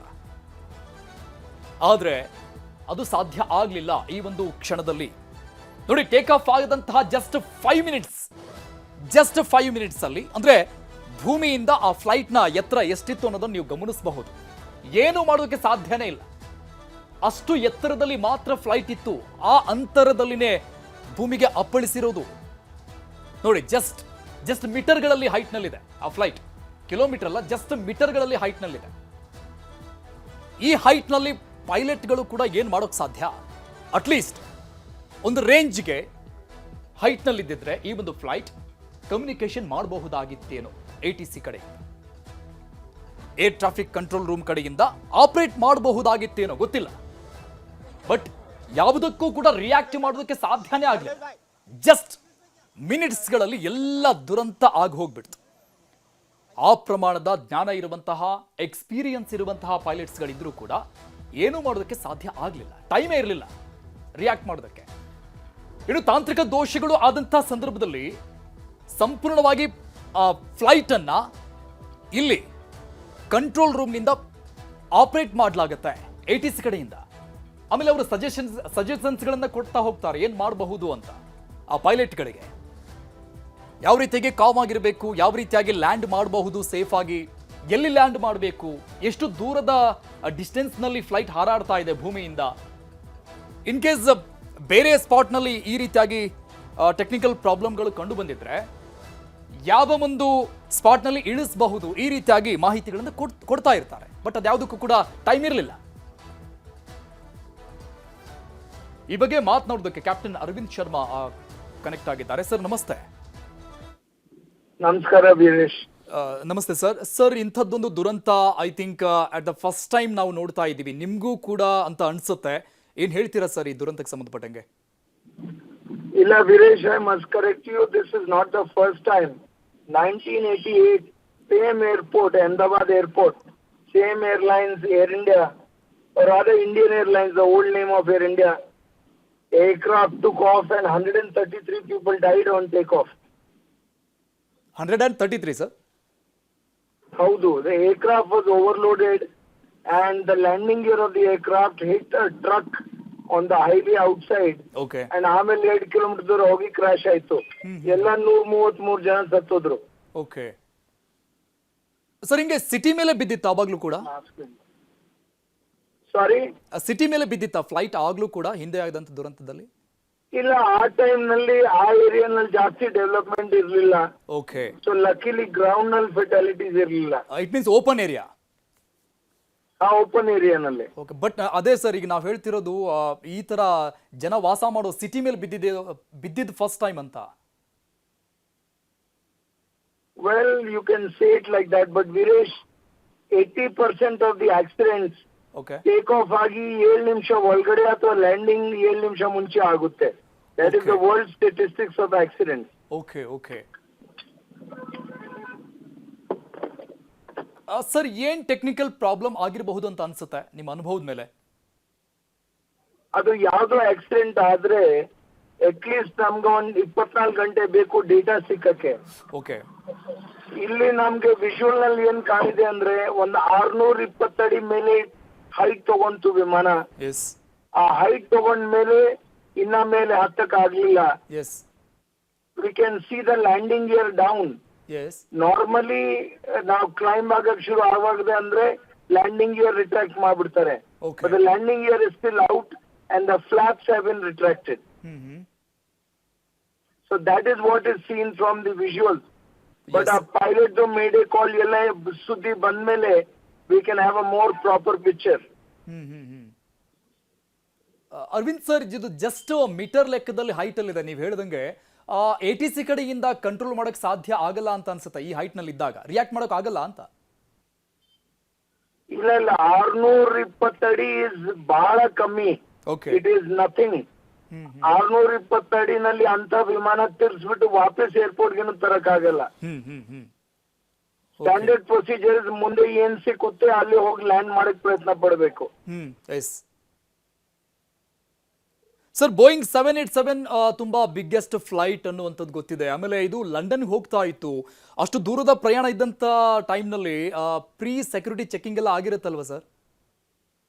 ಹೌದು ಹೌದು. The airline business is a very serious business. Yes. Security ಎಲ್ಲ ಎಲ್ಲಾ ವಿಮಾನಕ್ಕೆ ಬಹಳ ಸೇಫ್ ಆಗಿ ಮಾಡ್ತಾರೆ, ಸ್ಟ್ರಿಕ್ಟ್ ಆಗಿ ಮಾಡ್ತಾರೆ. Okay. And it would be fully loaded also. 252 passenger. Yes. ಅವ್ರ ಬ್ಯಾಗೇಜ್ ಎಲ್ಲ ನೋಡಿದ್ರೆ, ಫ್ಯೂಲ್ ಎಲ್ಲ ನೋಡಿದ್ರೆ aircraft will be heavy actually. Yes yes yes sir. And 787 is the most modern aircraft from Boeing Aircraft Company. Okay. It is called the 787 Dreamliner. ಹೌದು sir. Sir, 787 ತುಂಬಾ safest flight ಅಂತ ಕೂಡ ಹೇಳ್ತಾರಲ್ಲ ಸರ್? ಹೌದು, technically and by design it's a very safe aircraft. Yes. ಅದಕ್ಕೆ ಆಶ್ಚರ್ಯ, ಇದ್ರದ್ದು ಇಷ್ಟು ದೊಡ್ಡ ದುರಂತ ಆಗಿರೋದು ಬಹಳ ಆಶ್ಚರ್ಯ. ಓಕೆ. ಸೊ ಒಂದು ಅಂದಾಜು ಪ್ರಕಾರ ಏನ್ ಆಗಿರಬಹುದು ಅಂತ ಅನ್ಸುತ್ತೆ ಸರ್ ತಮ್ಗೆ? ಇಂಥ ಹೈಟ್ ನಲ್ಲಿ ಎಂಜಿನ್ ಫೇಲ್ಯೂರ್ ಆಗಿರ್ಬೋದು, ಪವರ್ ಲಾಸ್ ಆಗಿರ್ಬೋದು, ಓಕೆ, ಇಲ್ಲಾಂದ್ರೆ ಪೈಲಟ್ ಎರರ್ ನಲ್ಲಿ ಫ್ಲಾಪ್ಸ್ ಎತ್ಬಿಟ್ಟಿರ್ಬೋದು ಪ್ರಿಮೆಚ್ಯೂರ್ಲಿ, ಇಲ್ಲಾಂದ್ರೆ ಟೇಕ್ ಆಫ್ ಆಗುವಾಗ 1988 ನಲ್ಲಿ ಹೆಂಗ್ ದುರಂತ ಆಯ್ತು, ಆ ಲ್ಯಾಂಡಿಂಗ್ ಇಯರ್ ಯಾವ್ದು ಟ್ರಕ್ ಅಥವಾ ಹೈವೇ ನಲ್ಲಿ ಏನೋ ಮುಟ್ಟಿರ್ಬೋದು. Okay. These are the various possibilities. Okay. Arvind sir, ಬೇರೆ ಸ್ಪಾಟ್ ಅಲ್ಲಿ ಆಗಿದ್ರೆ ಇನ್ ಕೇಸ್ ತುಂಬಾ ಹೈಟ್ ಅಲ್ಲಿ ಈ ರೀತಿಯಾಗಿ ಫೇಲ್ಯೂರ್ ಆಗಿದ್ರೆ, ಟೆಕ್ನಿಕಲ್ ಪ್ರಾಬ್ಲಮ್ ಆಗಿದ್ರೆ ನೀವು ಹೇಳ್ದಂಗೆ ಅದನ್ನ maintain ಮಾಡಬಹುದಾಗಿತ್ತಾ? Viresh, there are some famous accidents from the past. 40,000 ಅಡಿ ಮೇಲೆ ಎಲ್ಲ ಇಂಜಿನ್ ಫೇಲ್ ಆಗಿ 70 ಕಿಲೋಮೀಟರ್ ಪೈಲಟ್ ಫ್ಲೈ ಮಾಡಿ ಒಂದು ಏರ್ಪೋರ್ಟ್ ನಲ್ಲಿ ನಿಲ್ಲಿಸ್ದ. Okay. So the aeroplane still flies without engine. Oh. ಪ್ರಶ್ನೆ ಅಂದ್ರೆ ನಮ್ಮ ಹತ್ರ ಎಂಜಿನ್ ಫೇಲ್ ಆಗುವಾಗ ಹೈಟ್ ಎಷ್ಟಿರುತ್ತೆ? ನಾವು 40,000 ಅಡಿನಲ್ಲಿ ಒಂದು 70 ಕಿಲೋಮೀಟರ್ ಹೋಗ್ಬೋದು ನಾವು. ಓಕೆ. ಹಾ. ಸರ್, ಈಗ ಈ ಕೆಲ ಜನ ಯೋಚನೆ ಮಾಡ್ತಿರ್ತಾರೆ ಪ್ಯಾರಾಚೂಟ್ಗಳನ್ನ ತಗೊಂಡು ಜಂಪ್ ಮಾಡ್ಬೋದಾ ಹಾಗೆ ಹೀಗೆ ಅಂತ. ಬಟ್ ವಿ ನೋ ದ್ಯಾಟ್ ಈ ಫೈಟರ್ ಜೆಟ್ಗಳಲ್ಲಿ ಮಾತ್ರ ಆ ರೀತಿಯಾದಂಥ ವ್ಯವಸ್ಥೆ ಇರುತ್ತೆ, ಪ್ಯಾರಾಚೂಟ್ಗಳನ್ನ ತಗೊಂಡು ಜಂಪ್ ಮಾಡುವಂಥದ್ದು. ಬಟ್ ಇದರಲ್ಲಿ ಆ ರೀತಿಯಾಗಿ ಇರೋದಿಲ್ಲ. ಒಂದೇ ಆಪ್ಷನ್ನು ಸೇಫ್ ಲ್ಯಾಂಡಿಂಗ್ ಒಂದೇ ಅಲ್ವಾ? ಹೌದು, you are absolutely right Veeresh. Civil aircraft ನಲ್ಲಿ ಇನ್ನ ಇಂಡಿವಿಜುವಲ್ ಪ್ಯಾರಾಶೂಟ್ ಟೆಕ್ನಾಲಜಿ ಬಂದಿಲ್ಲ. ಸೊ ಬಟ್ ಇನ್ನೊಂದು ಮಾತಿಟ್ಟಿರಿ, ಪ್ಯಾರಾಶೂಟ್ ನೀವು ಡಿಪ್ಲಾಯ್ ಆಗ್ಬೇಕಂದ್ರೆ ನಿಮ್ಗೆ 2,000 ಅಡಿ ಹೈಟ್ ಇರ್ಬೇಕು. ಓಕೆ. 600 ಅಡಿಯಿಂದ ನೀವು ಪ್ಯಾರಾಶೂಟ್ ಹಾಕೊಂಡು ಜಂಪ್ ಮಾಡಿದ್ರೆ ನಿಮ್ ಪ್ಯಾರಾಶೂಟ್ ವರ್ಕ್ ಆಗಲ್ಲ. ಓಕೆ. ಓಕೆ. ಹಾ. So the biggest disability was lack of height. Okay. ಇದೇ ಒಂದ್ ಎರಡು, ಅದು ನಿಮ್ಗೆ ಸ್ಟಲಿ ಪಿಕ್ಚರ್ ಹಾಲಿವುಡ್ ನೋಡಿದ್ರೆ the famous water landing in Hudson river, yes, ಅವ್ರ ಹತ್ರ 3,000 ಅಡಿ ಇತ್ತು. ಅದಕ್ಕೆ ಅವ್ರು ತೆಗ್ಸ್ಬಿಟ್ಟು ವಾಪಸ್ ಏರ್ಪೋರ್ಟ್ ಬರಕ್ ಟ್ರೈ ಮಾಡಿದ್ರು. 600 ಅಡಿನಲ್ಲಿ ನೀವು ವಾಪಸ್ ತಿರ್ಸಕ್ಕಾಗಲ್ಲ. ಓಕೆ. ಸರ್, ಆಮೇಲೆ ಈ ಫ್ಲೈಟ್ ಅಲ್ಲಿ ಇದ್ದಿದ್ದು ಸಂಜಯ್ ಸಂಬರ್ವಾಲ್ ಅಂತ, ಅವರು 8,000 ಅವರ್ಸ್ಗಿಂತ ಜಾಸ್ತಿ ಫ್ಲೈಟ್ ಅನ್ನು ಓಡಿಸಿರೋ ಅನುಭವ ಇದೆ ಅವರಿಗೆ. But he can't help. ಇಲ್ಲ, ಆನ್ ಪೇಪರ್ ಕ್ರೂ ಏನ್ ತೊಂದ್ರೆ ಇಲ್ಲ. ಎಲ್ಲ ಕ್ರೂ 787 ಡ್ರೀಮ್ ಲೈನ್ ಅಲ್ಲಿ ಇರೋರು ಎಕ್ಸ್ಪೀರಿಯನ್ಸ್ ಜನನೇ. ಇನ್ಎಕ್ಸ್ಪೀರಿಯನ್ಸ್ ಜನ ಏರ್ಕ್ರಾಫ್ಟ್ ನಲ್ಲಿ ಕಳ್ಸಲ್ಲ ಅವರು. ಓಕೆ. ಓಕೆ. ಎಸ್ಪೆಷಲಿ ಬೋಯಿಂಗ್ ಅಲ್ಲಿ? No, it is not Boeing, it is 787 Boeing Dreamliner. Okay. Okay. Okay. ಅಂದ್ರೆ ಎಲ್ಲ ಈ ಬೋಯಿಂಗ್ ತುಂಬಾ ದೊಡ್ಡ ಪ್ರಮಾಣದ ಫ್ಲೈಟ್ಗಳನ್ನ ಎಕ್ಸ್ಪೀರಿಯನ್ಸ್ ಇರುವಂತವರೇ ಓಡಿಸ್ಬೇಕು. ಇಲ್ಲ, ಈ 787 ಬಿಂಗ್ ದ ಲೇಟೆಸ್ಟ್ ಟೆಕ್ನಾಲಜಿ, ಅವ್ರು ಸೆಲೆಕ್ಟ್ ಮಾಡ್ತಾ ಇರೋದು experience pilots from different aircraft. Okay. But Boeing ತುಂಬಾ ಬ್ಯಾಡ್ ಲಕ್ ನಡೀತಾ ಇದೆ ಹೇಳ್ಬೋದು. The company is in difficulty. ಹೋದ ವರ್ಷ 737 ಮ್ಯಾಕ್ಸ್ 2-3 ಆಕ್ಸಿಡೆಂಟ್ ಆಯ್ತು ವರ್ಲ್ಡ್ ಓವರ್. ಆಮೇಲೆ ಅವ್ರದ್ದು ಸ್ಟಾರ್ ಲೈನರ್ ಸ್ಪೇಸ್ ಸ್ಟೇಷನ್ ಹೋಗಿರೋದು, ಅಲ್ಲಿನೂ ಪ್ರಾಬ್ಲಮ್ ಆಗಿತ್ತು. ಓಕೆ.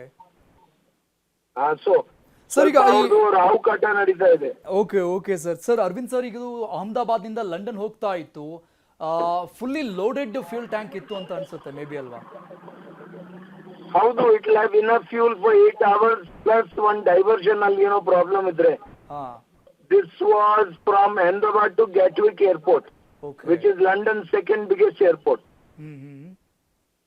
ಸೊ ತುಂಬಾ ಫ್ಯೂಲ್ ಮ್ಯಾಕ್ಸಿಮಮ್ ತಗೊಂಡಿರ್ತಾರೆ. ಓಕೆ. ಇಟ್ ಮೀನ್ಸ್ ಅದಕ್ಕೆ ಆ ಪ್ರಮಾಣದಲ್ಲಿ ಬೆಂಕಿ ಕಾಣಿಸ್ಕೊಳ್ತಿದೆ ನಮಗೆ ಕ್ರಾಶ್ ಆದ ತಕ್ಷಣ. ಓ, ಡೆಫಿನೆಟ್ಲಿ ಅಂತ ಆಕ್ಸಿಡೆಂಟ್ ಆಗುವಾಗ ಫ್ಯೂಲ್ ಟ್ಯಾಂಕ್ ಡ್ಯಾಮೇಜ್ ಆಗೇ ಆಗುತ್ತೆ. ಓಕೆ. ಬೆಂಕಿ ಹಿಡಿಯುತ್ತೆ. ಓಕೆ. ಸರ್, ಅರವಿಂದ್ ಸರ್, ಆಮೇಲೆ ಈ ಕ್ರಾಶ್ ಆದ ತಕ್ಷಣ ಆ ಜಾಗದಲ್ಲಿ ಏನು ಬಿದ್ದಿದೆ ಇದು ತುಂಬಾ ಸೆನ್ಸಿಟಿವ್ ಆಗಿರುವಂತಹ ಫ್ಯೂಲ್ ಅನ್ನ ಯೂಸ್ ಮಾಡ್ತಾರಲ್ವಾ ಫ್ಲೈಟ್ಗೆ. ಅಲ್ಲಿಗೆ ಬಿದ್ದಾಗ ಅದರ ಪರಿಣಾಮ ಯಾವ ರೀತಿಯಾಗಿರುತ್ತೆ ಸರ್? ಇಲ್ಲ, ಇದು ಓಷನ್ ಗೋಯಿಂಗ್ ಶಿಪ್ ತರ ಇರಲ್ಲ. Okay. It is petrol is kerosene, jet fuel ಅಂತೀವಿ ನಾವು. It is actually kerosene. It means white fuel. Most of it ಸುಟ್ಟೋಗಿರುತ್ತೆ. ಓಕೆ. ಸೊ ಎನ್ವೈರನ್ಮೆಂಟ್ ಪರಿಮಾಣ ಏನ್ ತೊಂದ್ರೆ ಆಗಲ್ಲ ಅಷ್ಟೊಂದು. ಓಕೆ. ಓಕೆ. ಸಮುದ್ರದ್ದು ಶಿಪ್ ಇದ್ರೆ ಮರೀನ್ ಲೈಫ್ ಗೆ ತುಂಬಾ ಡ್ಯಾಮೇಜ್ ಆಗುತ್ತೆ ಆಯಿಲ್ ಸ್ಪಿಲ್ ನಲ್ಲಿ. ಈಗ ಕೆಳಗ್ ಬಿದ್ದಾಗ ಇದು ಬ್ಲಾಸ್ಟ್ ಆದಂತ ಸಂದರ್ಭದಲ್ಲಿ ಅಲ್ಲೇನು ಆ ಮಟ್ಟಿಗೆ ಬೆಂಕಿ ಹೊತ್ಕೊಳ್ಳಲ್ಲ? ಅದು ಬ್ಲಾಸ್ಟ್ ಆಗಲ್ಲ, ಸುಟ್ಟೋಗುತ್ತೆ. Okay. Just it is not like a bomb ತರ ಇರಲ್ಲ. ಅದು ಅಷ್ಟು ಬಿಸಿಲುಗೆ ಫ್ರಿಕ್ಷನ್ ಗೆ ಬೆಂಕಿ ಹಿಡ್ಕೊಂಡು ಸುಟ್ಟೋಗುತ್ತೆ. ಓಕೆ. ಓಕೆ. ಅಂದ್ರೆ ವಿಂಡ್ ಅಲ್ಲಿ ಮಿಕ್ಸ್ ಆದ ತಕ್ಷಣ ಜಸ್ಟ್ ಸುಟ್ಟೋಗುತ್ತೆ ಫ್ಯೂಲ್? ಹೌದು, ಯಾಕಂದ್ರೆ ಫ್ಯೂಲ್ ಮತ್ತೆ ಆಕ್ಸಿಜನ್ ಮಿಕ್ಸ್ ಆದ್ರೆ it is a very explosive mixture. But it means fire spread ಆಗಲ್ಲ ಸರ್ ಇದ್ರದ್ದು? ಸ್ಪ್ರೆಡ್ ಅಂದ್ರೆ ಸ್ಪ್ರೆಡ್ ಅದು ಕೆರೋಸಿನ್ ಇರೋ ತನಕ it will spread. Okay. Jet fuel ಇರೋ ತನಕ ಮುಗ್ದೋದ್ಮೇಲೆ ನಿಂತೋಗುತ್ತೆ. ಓಕೆ. ಹಾ, ಅಂದ್ರೆ ನಾರ್ಮಲ್ ಈ ಪೆಟ್ರೋಲು ಡೀಸೆಲ್ಗೆ ಬೆಂಕಿ ಹೊತ್ಕೊಂಡಾಗ ಯಾವ ರೀತಿ ಸ್ಪ್ರೆಡ್ ಆಗುತ್ತೆ ಆ ತರ ಆಗಲ್ಲ. ಆ, ಸ್ವಲ್ಪ ವ್ಯತ್ಯಾಸ, ಬಟ್ ಮೇನ್ಲಿ ಅದೇ ತರಾನೇ. ಓಕೆ. ಅಂದ್ರೆ ಸ್ವಲ್ಪ ರೆಡ್ಯೂಸ್ ಇರುತ್ತೆ, ಕಡಿಮೆ ಇರುತ್ತೆ. ನಿಮ್ದು ಫ್ಯೂಲ್ ಟ್ಯಾಂಕರ್ ಡ್ಯಾಮೇಜ್ ಆದ್ರೆ ರೋಡ್ ಆಕ್ಸಿಡೆಂಟ್ ನಲ್ಲಿ ಓಕೆ. ಆ ಬೆಂಕಿ ಹಿಡಿಯೋದು ಹೆಂಗ್ ತೊಂದರೆ ಆಗುತ್ತೆ ಕಾಟ ಅದೇ ತರ. ಓಕೆ. ಓಕೆ ಸರ್, ಇದ್ರದ್ದು ಸೈಜ್ ಮ್ಯಾಟರ್ ಬಗ್ಗೆ ಮಾತಾಡ್ತಾ ಇದ್ವಿ. 68 ಮೀಟರ್ ಏನೋ ಇದೆ ಟೋಟಲಿ ಸೈಜ್ ಇದ್ರದ್ದು, ಬೋಯಿಂಗ್ 787. ಸೊ ಬಿದ್ದಿರೋ ಸ್ಪಾಟ್ ಅಲ್ಲಿ ತುಂಬಾ ಡ್ಯಾಮೇಜ್ ಆಗಿ ಸರ್. ಏರ್ಬಸ್ 380 ಬಿಟ್ಬಿಟ್ಟು this is the second biggest aircraft in the world civilian transport ನಲ್ಲಿ. ಓಕೆ. ಓಕೆ.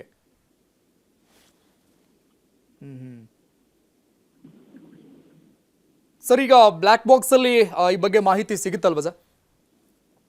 ಹೌದು. ಫಸ್ಟ್ ಥಿಂಗ್ ಅವ್ರ ರೆಕೇಜ್ ನಲ್ಲಿ ಸೇಫ್ ಆದ್ಮೇಲೆ ರೆಕೇಜ್ ನಲ್ಲಿ ಬ್ಲಾಕ್ ಬಾಕ್ಸ್ ಕೊಡ್ತಾರೆ. ಓಕೆ. ಅದರಲ್ಲಿ ಕಾಕ್ಪಿಟ್ ನಲ್ಲಿ ಏನ್ ಮಾತ್ ನಡೀತಾ ಇತ್ತು, Okay. ಪೈಲಟ್ ಕೋಪೈಲಟ್ ಏನ್ ಮಾತಾಡ್ತಾ ಇದ್ರು ಅದು ಸಿಕ್ಕುತ್ತೆ. ಓಕೆ. ಎಲ್ಲ ಫ್ಲೈಟ್ ಇನ್ಸ್ಟ್ರೂಮೆಂಟ್ ಏನ್ ಪರಿಸ್ಥಿತಿ ಇತ್ತು, ಎಂಜಿನ್ ಕಂಡೀಷನ್ ನಿಂತು ಎಲ್ಲ ಸಿಕ್ಕುತ್ತೆ. FDR and Then we CVR. can get the real cause of the accident. Okay. Okay. Accident ಆಗಿದ್ದ ರೀಸನ್ ಏನನ್ನೋದು ಪ್ರಮುಖವಾಗಿ ಗೊತ್ತಾಗುತ್ತೆ. Exactly. ಓಕೆ. ಸರ್, ಅದು ಫೈರ್ ಪ್ರೂಫ್ ಅಲ್ವಾ ಸರ್? ಹೌದು. ಆ ಬ್ಲಾಕ್ ಬಾಕ್ಸ್ ಮಾಡೋದು water proof, fire proof plus aircraft ನಲ್ಲಿ ಹಿಂದ್ಗಡೆ ಇಟ್ಟಿರ್ತಾರೆ. ಓಕೆ. ಅದು ಡ್ಯಾಮೇಜ್ ಆಗೋ ಚಾನ್ಸ್ ಬಹಳ ಕಮ್ಮಿ. Okay. It is design to survive crashes. Okay. Okay, fine. ಅಂದ್ರೆ ಈ ತರ ಬ್ಲಾಸ್ಟ್ ಆದಾಗೂ ಅದಕ್ಕೆ ಏನು ಆಗಿರಲ್ಲ? ಮೋಸ್ಟ್ಲಿ ಏನಾಗಿರಲ್ಲ. ಓಕೆ. ಅದರಲ್ಲಿ ಪೈಲಟ್ಗಳು ಮಾತಾಡಿರೋದು, ಆಮೇಲೆ ATC ಕಡೆಯಿಂದ ಹೋಗಿರುವಂತಹ ಡಾಟಾ ಅದಷ್ಟೇ ಇರುತ್ತಲ್ವಾ ಸರ್?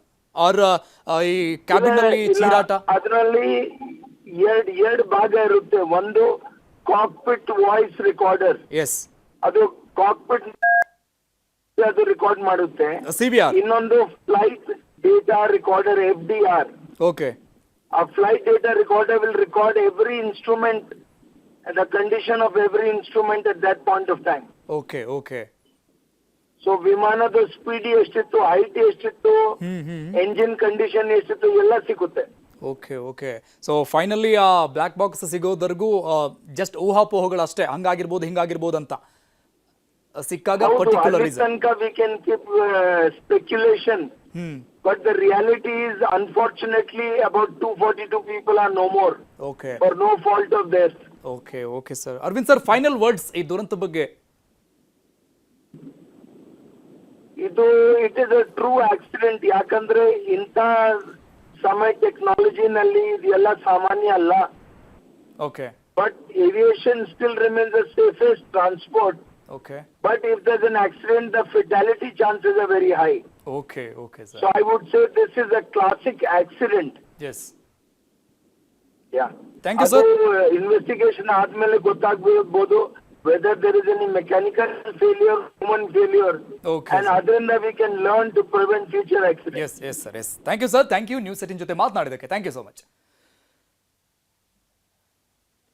ಎಕ್ಸ್ಪರ್ಟ್ ಹೇಳ್ತಾ ಇದ್ರು ಯಾವ ರೀತಿಯಾಗಿ ಆಗಿರಬಹುದು, ಜೊತೆಗೆ ಏನೆಲ್ಲ ಸಾಧ್ಯತೆಗಳು ಇತ್ತು ಈ ಒಂದು ಫ್ಲೈಟ್ ಅನ್ನ ಕಂಟ್ರೋಲ್ ಮಾಡೋದಕ್ಕೆ, ಯಾಕೆ ಕಂಟ್ರೋಲ್ ಮಾಡೋಕೆ ಆಗಲಿಲ್ಲ ಅನ್ನುವಂಥದ್ದು, ಜೊತೆಗೆ ಆಗಿರುವಂತಹ ಅನಾಹುತದ ನಂತರದಲ್ಲಿ ಅಂದ್ರೆ ಸ್ಪಾಟ್ನಲ್ಲಿ ಬಿದ್ದ ನಂತರದಲ್ಲಿ ಯಾವ ರೀತಿಯಾಗಿ ಅದು ಅದರಲ್ಲಿದ್ದಂಥ ಫ್ಯೂಲ್ ಹೊರಗಡೆ ಬಿದ್ದು ಅದರಿಂದ ಏನಾದರೂ ಅನಾಹುತ ಆಗಬಹುದಾ, ಕೆಳಗೆ ಇರೋಂಥ ಜನರಿಗೆ ಏನಾದರೂ ತೊಂದರೆ ಆಗಬಹುದಾ, ಬೆಂಕಿ ಸ್ಪ್ರೆಡ್ ಆಗಬಹುದಾ, ಆ ಬಗ್ಗೆ ಮಾಹಿತಿಗಳನ್ನು ಕೊಡ್ತಾ ಇದ್ರು.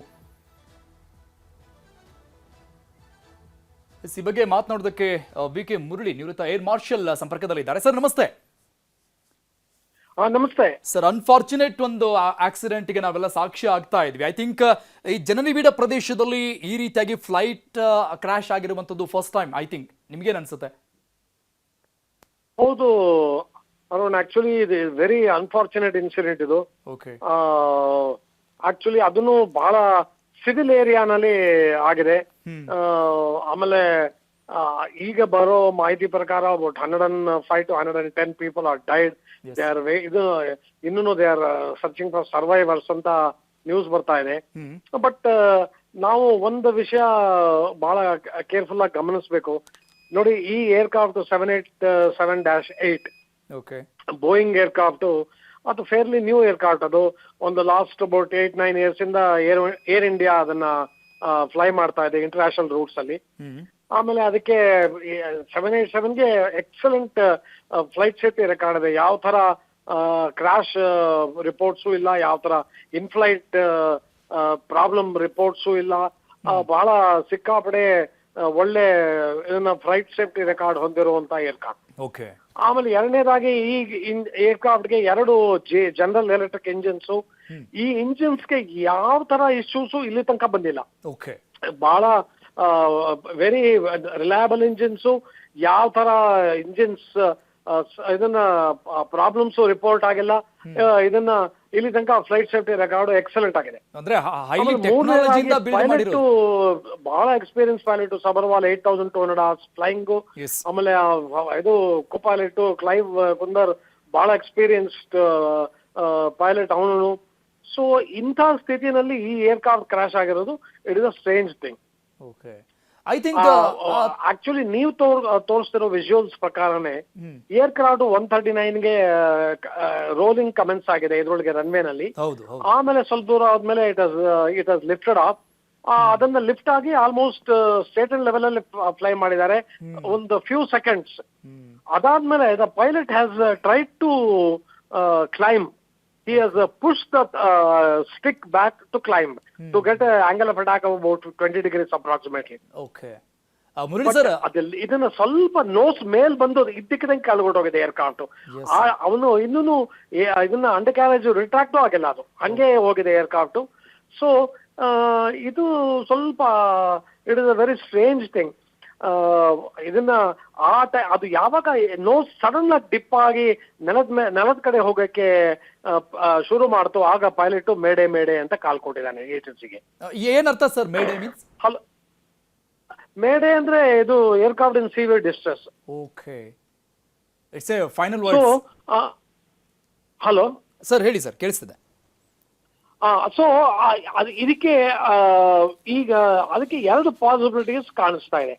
ಒಂದು, ಅವನು ಟೇಕ್ ಆಫ್ ಇದನ್ನ ಅವನು ಕ್ಲೈಂಬ್ ಆಗ್ತಾ ಇರುವಾಗ ಮೇ ಬಿ ಅವನು he had a bird hit on ಇದನ್ನ ಬರ್ಡ್ ಇಂಜೆಕ್ಷನ್.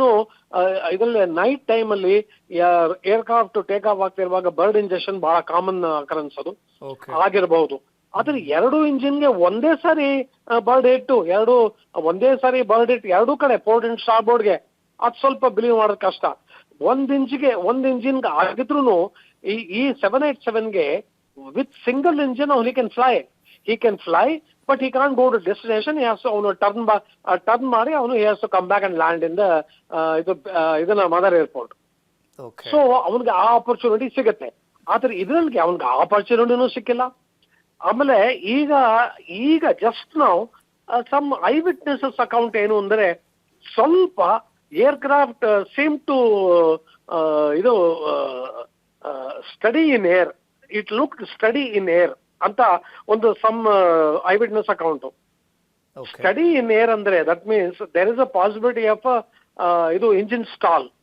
ಓಕೆ, ಅಂದ್ರೆ ಟೋಟಲಿ ಇಂಜಿನ್ ಫೇಲ್ಯೂರ್ ಆಗಿದೆ. ಒಂದೇ ಒಂದು reason, if the pilot has not pushed the throttle forward, then there is an engine stall. Okay. So ಏನ್ action pilot, ಅವನು throttle ನ full throttle push ಮಾಡಬೇಕು. ಎರಡನೇದು, ಅವನು ಇದನ್ನ ಆಕ್ಚುಲಿ ಕಂಟ್ರೋಲ್ ಸ್ಟಿಕ್ ನ ಫುಲ್ ಹಿಂದೆ ತರಬೇಕು. ನಾರ್ಮಲಿ ಟೇಕ್ ಆಫ್ ರೋಲ್ ಅಲ್ಲಿ throttle full position front position ಅಲ್ಲೇ ಇರುತ್ತೆ. ಬೈ ಮಿಸ್ಟೇಕ್ ಅದೇನಾದ್ರು ಥ್ರಾಟಲ್ ಹಿಂದೆ ಬಂದ್ಬಿಟ್ರೆ then there is a loss of thrust and a loss of lift.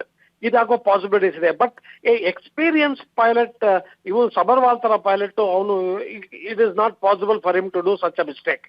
ಎರಡನೇ ಪಾಸಿಬಿಲಿಟಿ, ಅವನು ಇದನ್ನ ಯಾವಾಗ ಅವನ್ಗೆ ನೋಸ್ ಅಪ್ ಆಟಿಟ್ಯೂಡ್ ಇಂದ ಅವನ್ಗೆ ಇದನ್ನ ಕ್ಲೈಮ್ ಮಾಡ್ಬೇಕಾಗತ್ತೋ, ಆಗ ಅವನ್ ಏನ್ ಮಾಡ್ತಾನೆ, he lowers the flaps. It is known the take off flap. So take off flap ಅವನು ಒಂದ್ ಸಮಯ ಲೋವರ್ ಮಾಡಿಲ್ದೇ ಇದ್ರೆ, which is very strange, because take off flap ನ ಅವನು ರೋಲ್ ಏರ್ಕ್ರಾಫ್ಟ್ ರನ್ವೇ ಮೇಲೆ ಲೋಡ್ ಮಾಡುವಾಗಲೇ ಅವನು ಮಾಡಿರ್ತಾನೆ ಅವನು. ಅದು ಆಗಿಲ್ದೇ ಇದ್ರೆ ಅಥವಾ ಟೇಕ್ ಆಫ್ ಫ್ಲಾಪ್ಸ್ ಏನಾದ್ರು by mistake by some technical malfunction ಕೆಲಸ ಮಾಡದೆ ಇದ್ರೆ he will lose lift. These are the two technical reasons. But whatever it is, ನನಗನ್ಸುತ್ತೆ the issue is related more to technical issues than human error. Okay Murali sir, ನಿಮಗೆ ಈ ದೃಶ್ಯ ಏನು ನೋಡ್ತಾ ಇದ್ದೀವಿ, ಲಾಸ್ಟ್ ಮೂಮೆಂಟ್ನ ಒಂದು ವಿಜುವಲ್ಸು, ಬೋತ್ ಇಂಜಿನ್ಸ್ ಅಲ್ಲೇ fail ಆಗಿದೆ ಅಂತ ಅನ್ಸುತ್ತಾ ನಿಮಗೆ? ಇಲ್ಲ ಅನ್ಸಲ್ಲ, ಅದೇನೆ ಹೇಳ್ತಾ ಇರೋದು. ಆಕ್ಚುಲಿ 2 ಇಂಜಿನ್ ಫೇಲ್ ಆಗುತ್ತೆ, ಅದು ಬಹಳ ಸಿವಿಯರ್ ಆಗಿ ಅದು ನೋಸ್ ಡೌನ್ ಬಂದಿರೋದು. ಬಟ್ ಇದು ನೋಸ್ ಡೌನ್ ಆತರ ಆಗಿಲ್ಲ, ಇದು ಬಹಳ ಗ್ರಾಜುವಲ್ ಆಗಿ ಅದೇ ಸ್ಪಾಟ್ ಅಲ್ಲಿ ಕೆಳಗಡೆ ಬೀಳ್ತಿತ್ತಾ? ಏನಂದ್ರಿ? ಬೋತ್ ಇಂಜಿನ್ ಫೇಲ್ಯೂರ್ ಆಗಿದ್ರೆ ಅದೇ ಸ್ಪಾಟ್ ಅಲ್ಲಿ ಕೆಳಗೆ ಬೀಳ್ತಿತ್ತಾ? ಫೇಲ್ಯೂರ್ ಆದ ಸ್ಪಾಟ್ ಅಲ್ಲಿನೇ? ಅದೇ ಸ್ಪಾಟ್ ಅಲ್ಲ, ಅದು ಇದನ್ನ ನೋಸ್ ಡೌನ್ ಆಟಿಟ್ಯೂಡ್, ಅದಕ್ಕೆ ನಾವಂತ ಸಡನ್ ಪಿಚ್ ಅಂತೀವಿ ಅದಕ್ಕೆ. ಅದೇನಾದ್ರೆ ಇಟ್ ಸ್ಟಾರ್ಟ್ಸ್ ಪಿಚಿಂಗ್ ಡೌನ್, ಅದೇ ಸ್ಪಾಟ್ ಅಲ್ಲಿ ಬೀಳಲ್ಲ, ಮುಂದೆ ಹೋಗಿ ಬೀಳುತ್ತೆ. ಬಟ್ 2 ಇಂಜಿನ್ ಫೇಲ್ಯೂರ್ ಆಗಿದ್ರೆ ಆ ಪಾಸಿಬಿಲಿಟೀಸ್ ಇದೆ. ನಾವು 2 ಇಂಜಿನ್ ಒಂದೇ ಸಾರಿ ಫೇಲ್ ಆಗಿದೆಯಾ ಅನ್ನೋ question, it is a very strange thing ಅಂತ ಅನ್ಸುತ್ತೆ ನಂಗೆ. Okay okay. And one more thing sir, Murali sir, ಒಂದು ಸ್ವಲ್ಪ ಹೈಟ್ ಅಲ್ಲಿ ಇದ್ದಿದ್ರೆ ಜಸ್ಟ್ ಇದು ಮೀಟರ್ ಲೆಕ್ಕದಲ್ಲಿ ಹೈಟ್ ಅಲ್ಲಿ ಇದೆ, ಜಸ್ಟ್ ಫೀಟ್ ಅಲ್ಲಿ. ಆಗಲೇ ಒಬ್ರು ಹೇಳ್ತಾ ಇದ್ರು 600 ಸಮಥಿಂಗ್ ಫೀಟಲ್ಲಿ ಹೈಟಲ್ಲಿ ಇತ್ತು, ಹಾಗಾಗಿ ಕಂಟ್ರೋಲ್ ಮಾಡೋಕ್ಕಾಗಲಿಲ್ಲ ATC ಕಡೆಯಿಂದ ಕೂಡ ಅಂತ. ಒಂದು ಮಿನಿಮಮ್ ಹೈಟಲ್ಲಿ ಇದ್ದಿದ್ರೆ ಆಗ್ಬೋದಿತ್ತೇನೋ? ಇಲ್ಲ ಇಲ್ಲ ಇಲ್ಲ, ಆ ಥರ ಅಲ್ಲ, ಅದು ತಪ್ಪು ಇನ್ಫಾರ್ಮೇಶನ್. ಅದು ಅವನು ಒಟ್ಟು ಅಬೌಟ್ 200 + 600 ಅಬೌಟ್ 900 ಫೀಟ್ ಅವನು from the mean sea level ಅವನು ಹೈಟ್ ಅಲ್ಲೇ ಫ್ಲೈ ಮಾಡ್ತಾ ಇದ್ದಾನೆ. ಓಕೆ. ಫಸ್ಟ್ಲಿ ಇದು ಹೈಟ್ ಅಲ್ಲಿ ಇರಕ್ಕೆ ಸಾಧ್ಯವೇ ಇಲ್ಲ, because it is aircraft is taking off. Okay. ಅದು ಅದನ್ನ ಅವನು ಅಂಡರ್ ಕ್ಯಾರೇಜ್ ಏನಾದ್ರು ರಿಟ್ರಾಕ್ಟ್ ಮಾಡಿದಿದ್ರೆ then would have gained height. ಅವನು ಅಂಡರ್ ಕ್ಯಾರೇಜ್ ರಿಟ್ರಾಕ್ಟ್ ಮಾಡಲಿಲ್ಲ, ಸೊ ಈ ಕುಂಟ್ ಹಾವ್ ಗೈನ್ಡ್ ಹೈಟ್. ಆಮೇಲೆ ATCಗೆ ATC ಕ್ಯಾನ್ ಡೂ ನಥಿಂಗ್. ATCಗೆ ಯಾವ ತರ ಎಮರ್ಜೆನ್ಸಿ ಆಕ್ಷನ್ ತಗೊಳಕ್ಕೂ ಸಾಧ್ಯ ಇಲ್ಲ, because there is no time. It is during take off ಆಮೇಲೆ ಲ್ಯಾಂಡಿಂಗ್ ಅಲ್ಲಿ ಎಮರ್ಜೆನ್ಸಿ ಆದ್ರೆ ಆಗ ATC ನವರು they can do nothing. Last 7 minutes ಅಲ್ಲಿ ಅದೇ ಅದಕ್ಕೆ ಏನ್ ಮಾಡಕ್ಕೂ ಆಗಲ್ಲ. They cannot. What can ATC do? It's all in the hands of the pilot. ಆಮೇಲೆ ಪೈಲಟ್ ಅವನು if the aircraft if there is a engine failure, both engine failure, the pilot can do nothing. So ಇದು ಏನ್ ಗೊತ್ತಾ, it is a very vicious ಇದನ್ನ situation ಇದು. Aircraft height ಅಲ್ಲಿ ಇದ್ದಿದ್ರೆ height ಅಲ್ಲಿ ಇರಕ್ಕೆ ಸಾಧ್ಯವೇ ಇಲ್ಲ, because aircraft is taking of. ಅವನು ಟೇಕ್ ಆಫ್ ಮಾಡಿ ಅವನು ಫುಲ್ ಇದನ್ನ 1500 to 2000 ಫೀಟ್ ಅಟೈನ್ ಮಾಡಿದ್ರೆ ಅವನು ಅಷ್ಟೊತ್ತಿಗೆ ಅಂಡರ್ ಕ್ಯಾರೇಜ್ ಇದನ್ನ ರಿಟ್ರಾಕ್ಟ್ ಮಾಡಿ ಅವನು ಕೂಡ ಫ್ಲೋನ್ further, even if it's a single engine. But ಆ ಥರ ಆಗ್ಲಿಲ್ಲ, ಅವನು ಅಂಡರ್ ಕ್ಯಾರೇಜ್ ರಿಟ್ರಾಕ್ಟೇ ಮಾಡಿಲ್ಲ, ಅವನು ಎಕ್ಸ್ಟೆಂಡೆಡ್ ಪೊಸಿಷನ್ ಅಲ್ಲೇ ಕ್ರಾಶ್ ಮಾಡಿದ ನಾವು. ಸೊ ಇದೆಲ್ಲ ನೋಡಿ ಅನ್ಸತ್ತೆ, yes there is some maintenance problem. ಏನ್ ಮೇಂಟೆನೆನ್ಸ್ ಪ್ರಾಬ್ಲಮು ಅದು ಕಾಕ್ಪಿಟ್ ವಾಯ್ಸ್ ರೆಕಾರ್ಡರು ಆಮೇಲೆ ಫ್ಲೈಟ್ ಡೇಟಾ ರೆಕಾರ್ಡರ್ ಇಂದ ಕಂಡುಹಿಡಿಬೇಕು ನಾವು ಅಷ್ಟೇ. ಅಂದ್ರೆ ಹೇಳೋ ಪ್ರಕಾರ take off last 7 minutes, landing last 7 minutes ಅಲ್ಲಿ ಏನು ಆಗುತ್ತೆ ಅದೇ ಆಗಿದ್ದಿಲ್ಲ. ಹೌದು, ಆಕ್ಚುಲಿ ಇಲ್ಲಿ ಆಗಿರೋದು ಅದೇ. ಆಮೇಲೆ ನೋಡಿ, ಟೇಕ್ ಆಫ್ ಆಗುವಾಗ ಏನಾದ್ರು ಒಂದು ಈ ತರ ಒಂದು ಅಪಘಾತ ಆದರೆ ಅಂತ ಅಪಘಾತದಲ್ಲಿ ಪ್ಯಾಸೆಂಜರ್ಸ್ ಉಳಿಯೋದು ಇಟ್ ಇಸ್ ಬಹಳ ಇಟ್ಸ್ ನೆಕ್ಸ್ಟ್ ಟು ಇಂಪಾಸಿಬಲ್. ಅದು actually is zero chance of ಇದು passenger survival because of impact. Secondly 58,000 litres of fuel ಬೇರೆ ಇದೆ ಏರ್ಕ್ರಾಫ್ಟ್ ಅಲ್ಲಿ. ಸೊ ಅದು ಇಂಪ್ಯಾಕ್ಟ್ ಆದ ತಕ್ಷಣ ಮೇಲೆ ಅದು ಇಟ್ ಹಸ್ ಕಾಟ್ ಫೈರ್. ಪ್ಯಾಸೆಂಜರ್ಸ್ಗೆ ಈಚೆ ಬಂದು ಜೀವ ಉಳಿಸ್ಕೊಳಕ್ಕೂ ಆಗಲ್ಲ. So it is a very ಒಂಥರ it's a most unfortunate and most tragic accident ಇದು. ಮುರಳಿ ಸರ್, ಇದು ಕೆಪಾಸಿಟಿ ಎಷ್ಟು ಸರ್ ಇದು ಫ್ಯೂಲ್ ಟ್ಯಾಂಕ್ದು total? Fuel tank about 60,000 litres ಇದು. 60,000 ಲೀಟರ್ಸ್. ಓಕೆ. ಓಕೆ, ಸೊ ಅದರ ಸೊ ಅದರಲ್ಲಿ 58,000 ಲೀಟರ್ಸ್ ಇದೆ ಇದ್ರೊಳಗೆ ಏರ್ ಕ್ರಾಫ್ಟ್ ಅಲ್ಲಿ. ಅವನೊಬ್ಬ 2,000 ಲೀಟರ್ಸ್ ಅಥವಾ ಅದಕ್ಕಿಂತ ಕಮ್ಮಿ ಅವನು ಸ್ಪೆಂಡ್ ಮಾಡಿದ್ದಾನೆ. So 58,000 litres fully loaded aircraft. Fully loaded aircraft, ಅದು it has come down and it has impacted on the ground. ಅಂದ್ರೆ ನೀವೇ ನೋಡಿ, ಅದು ಫಸ್ಟ್ ಇಂಪ್ಯಾಕ್ಟ್ ಗೆ ಅದು it will catch fire. So ಸಿಕ್ಕಾಪಟ್ಟೆ ಭಯಂಕರವಾದ ಬೆಂಕಿ ಎತ್ಕೊಂಡಿದೆ. ಸೊ ಅದಕ್ಕೆ ಇವತ್ತು ಅವರು ಸರ್ವೈವರ್ಸ್ ನ ಅವ್ರಿಗೆ ಈಚೆ ತೆಗೆಯಕ್ಕೂ ಆಗ್ತಾ ಇಲ್ಲ ಅವ್ರಿಗೆ, ಇವ್ರಿಗೆ ಫೈರ್ ಇಂಜಿನ್ಸ್ಗೆ. ಸರ್, ಈಗ ಯಾವುದೇ ಫ್ಲೈಟ್ ಆಗಲಿ, ಕಾರ್ಗೋ ಆಗಲಿ ಅಥವಾ ನಾರ್ಮಲ್ ಟ್ರಾವೆಲಿಂಗ್ ಫ್ಲೈಟಲ್ಲಿ ಹೋಗೋದಕ್ಕಿಂತ ಮೊದಲಿಗೆ ಫ್ರೀ ಚೆಕಪ್ಪಿಂಗ್ ಅಂತೂ ಇರುತ್ತಲ್ವಾ, ಪ್ರಿಕಾಷನ್ಸ್ಗಳನ್ನು ತಗೊಳ್ಳೋದು? ಆಕ್ಚುಲಿ ನೀವು ಕರೆಕ್ಟ್ ಪಾಯಿಂಟ್ ಹಾಕಿದ್ರಿ ನೋಡಿ. There is what is known as the airworthiness certificate. ಆ ಏರ್ವರ್ದಿನೆಸ್ ಸರ್ಟಿಫಿಕೇಟ್ ಅಲಹಾಬಾದ್ ಇಂದ ಲಂಡನ್ ಲೆಗ್ಗೆ ಇಂಜಿನಿಯರ್ಸ್ ಕೊಟ್ಟ ಮೇಲೆನೆ pilot will accept the aircraft. So ಅವ್ರು ಫುಲ್ ಫ್ಯೂಲ್ ಚೆಕ್ ಮಾಡಿ, ಕಂಪ್ಲೀಟ್ ಏರ್ಕ್ರಾಫ್ಟ್ ಚೆಕ್ ಮಾಡಿ, ಅವ್ರು aircraft is in a fit fly ಅಂತ engineer certify ಮಾಡಿದ ಮೇಲೆ ದ ಪೈಲಟ್ ವಿಲ್ ಇದು ಕಲೆಕ್ಟ್ ದ ನೋಟ್ಯಾಮ್ ಅಂದ್ರೆ ನೋಟಿಸ್ ಟು ಏರ್ಮನ್. ಅದಾದ್ಮೇಲೆ ಹಿ ಸ್ಟಾರ್ಟ್ಸ್ ಇದು ದ ಪ್ರೊಸೀಡಿಂಗ್ಸ್ ಟು ಇದು ಫ್ಲೈಯಿಂಗ್ ಪ್ರೊಸೀಡಿಂಗ್ಸ್. ಸೊ ಇಂಜಿನಿಯರ್ಸ್ ಏನಾದ್ರು ಓವರ್ಲುಕ್ ಮಾಡ್ಬಿಟ್ರ, ಏನಾದ್ರು ತಪ್ಪು ಇದನ್ನ ಮೇಂಟೆನೆನ್ಸ್ ಆಗೋಯ್ತಾ, ಅದು ಒಂದ್ ಸ್ವಲ್ಪ ಡೌಟ್ ಇರುತ್ತೆ ತಲೆನಲ್ಲಿ. ಬಟ್ ಈ ಸಿಚುವೇಶನ್ ಅಲ್ಲಿ ಅದು ಎಷ್ಟು ಅಪ್ಲಿಕಬಲ್ ಎಷ್ಟು ನಾಟ್ ಅಪ್ಲಿಕಬಲ್ ಅನ್ನೋದು ಹೇಳೋದು ಬಹಳ ಕಷ್ಟ ಈಗ. ಸೊ ಈ ಬ್ಲಾಕ್ ಬಾಕ್ಸ್ ಸಿಕ್ಕ ನಂತರದಲ್ಲಿ ಅದು ಕೂಡ ಗೊತ್ತಾಗ್ಬೋದಲ್ಲ ಸರ್, ಇಲ್ಲಿ ಇಂಜಿನಿಯರ್ಸ್ ಏನಾದ್ರು ರಾಂಗ್ ಮಾಡಿದ್ರೆ? ಬ್ಲಾಕ್ ಬಾಕ್ಸ್ ಅದೊಂದು ಬ್ಲಾಕ್ ಬಾಕ್ಸ್ ಸಿಕ್ಕರೆ ಅದು only aircraft parameters, engine parameters ನ ಹೇಳುತ್ತೆ ಹೊರತು at the time of crash ಅದು ಹೇಳುತ್ತೆ. ಅದನ್ನ ಬಹಳ ಕ್ಲಿಯರ್ ಆಗಿ ಅಗೇನ್ಸ್ಟ್ ಇದನ್ನ time on the X Axis ಅದನ್ನ ಪ್ಲಾಟ್ ಮಾಡಿರುತ್ತೆ ಅದು. ಆಮೇಲೆ ಫುಲ್ ಅದರದ ಡೀಟೇಲ್ಸ್ ಇರುತ್ತೆ, ಯಾವ ಸೆಕೆಂಡ್ ಅಲ್ಲಿ ಏನು what is aircraft and engine parameters ಅಂತ. ಸೊ ಆಗ ಅದರಿಂದ ಬಹಳ ಕ್ಲಿಯರ್ ಆಗಿ ಗೊತ್ತಾಗತ್ತೆ ಏನಾಯ್ತು, ಇದ್ದಕ್ಕಿದ್ದಂಗೆ ಯಾತಕ್ಕೆ ಏರ್ಕ್ರಾಫ್ಟ್ ನೋಸ್ ಪಿಚ್ ಆಯ್ತು, ಆಮೇಲೆ ಯಾಕೆ ಹೌ ಇಟ್ ಲಾಸ್ಟ್ ಲಿಫ್ಟ್ ಅಂತ ಅವೆಲ್ಲ ಬಹಳ ಕ್ಲಿಯರ್ ಆಗಿ ಗೊತ್ತಾಗತ್ತೆ. ಆಮೇಲೆ ಕಾಕ್ಪಿಟ್ ವಾಯ್ಸ್ ರೆಕಾರ್ಡರ್ ಇಂದ conversation between two pilots and between pilot and ATC ಬಹಳ ಕ್ಲಿಯರ್ ಆಗಿ ಗೊತ್ತಾಗತ್ತೆ ಏನಾಯ್ತು ಎಮರ್ಜೆನ್ಸಿ ಅಂತ. ಓಕೆ ಸರ್, ಎಷ್ಟು ಮೂಮೆಂಟ್ಗಳಲ್ಲಿ ಚೆಕಿಂಗ್ ಇರುತ್ತೆ ಸರ್ ಇಂಜಿನಿಯರ್ಸ್ ಕಡೆಯಿಂದ? ಯಾವ ಎಲ್ಲ ಇಂಜಿನಿಯರ್ಸ್ ಎಕ್ಸ್ಪರ್ಟ್ಸ್ಗಳು ಇದನ್ನ ಚೆಕ್ ಮಾಡ್ತಾರೆ ಬಿಫೋರ್ ಟೇಕ್ ಆಫ್ ಟೈಮ್ನಲ್ಲಿ?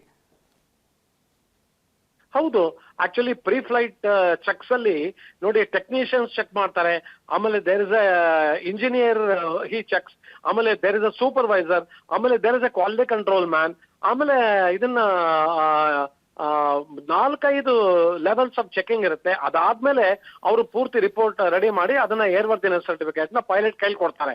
ಪೈಲಟ್ ಅದನ್ನ ಫುಲ್ ಅದನ್ನ ಓದ್ಬಿಟ್ಟು ಅವನು he will sign as having accepted the aircraft.